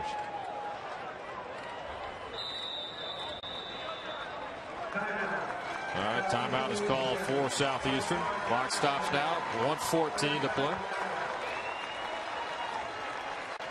Final now in Thibodaux. Central Arkansas is a winner, 17-10. They knock off Nichols tonight. That one has just gone final. So the Cardinals making it close at the end. Yeah. So the Bears will head back to Conway and start preparing for their game next Saturday with Sam Houston State. How about Charlie Stubbs, the job that he's done there in Thibodaux? Got the Cardinals playing at a high level, and again, I think it underscores what we've been talking about throughout the broadcast, is that how good the Southland Conference is, top to bottom. River Belt Classic is on Thursday as Nichols comes here to Hammond, and they would like nothing more than to spoil the party here for the Lions.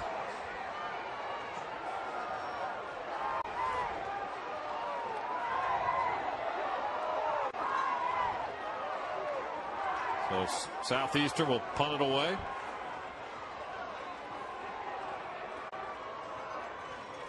This one will be close to wrapping up here in Hammond. Outstanding punt. Look at that hang time. And special teams, well, they couldn't make the stop there.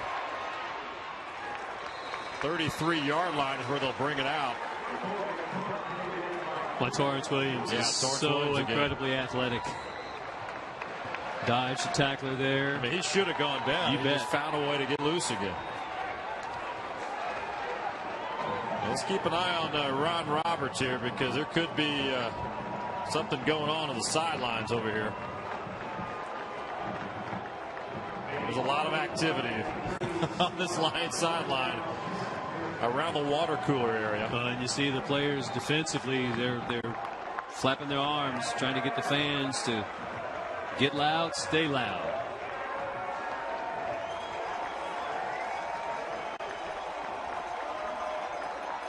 One-minute mark here. Johnson, that pass is incomplete around the 42-yard line. Pass intended for Chance Nelson. Well, there's Coach Willie Fritz. Has to be a little concerned over the status of Brian Bell as quarterback. We said this at the outset when we featured Brian Bell. He is the most decorated Sam Houston State quarterback in school history. Most wins, most starts, yards, passes, completions. He's just had an incredible run, and you just hope that right shoulder is not a season-ending injury. You hope that it's something that he can bounce back from, as you said, or we've been talking. The Sam Houston State team has to travel next week to Conway, face the Bears on the stripes. Without Brian Bell, that task will be a lot more difficult, but hoping that he'll be able to come back. 3rd down and 10. 45 seconds and counting. Johnson on the run. And again, pass is incomplete as well. Looking for Richard Sincere. Yeah, Sincere on the sideline, right there with all the Southeastern players. Not able to come up with the grab. And Ron Roberts says 41 seconds. How quickly can that go? Well, you got to wonder what's going through his mind right now. This has been a great 2-year run for Ron Roberts. You bet. To get this program to where it is tonight. And the fans are showing their appreciation right now as the clock gets a little bit closer to zeros. Down goes Johnson. And that'll do it here today. Yeah, Keelan Hubert, the transfer from Texas Tech, ends up falling on top of Jared Johnson.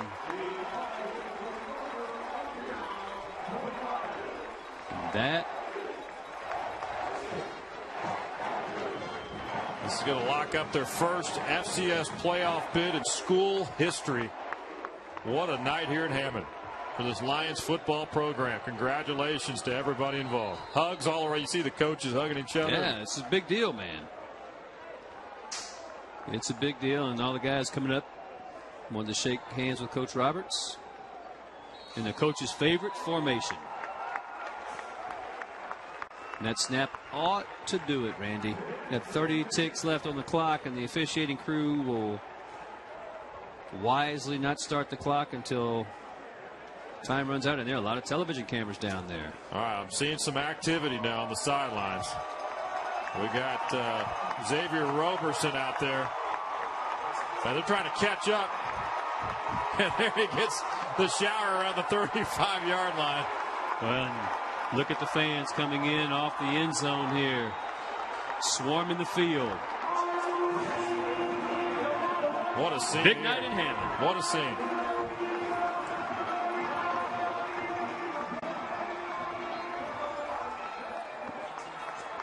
Yeah, they're going to be celebrating tonight. Right now, let's toss it down. Aaron Cofield with Coach Ron Roberts. Coach, they got you with the water. Just take me through your emotions right now. I'm so excited right now for our players, our fans. I mean, they're well-deserved. They've been hungry for this for a long time, and they deserve it. I'm excited about everything that's going on, and we're excited about our program right now. The first title since 1961, the FCS playoff seed.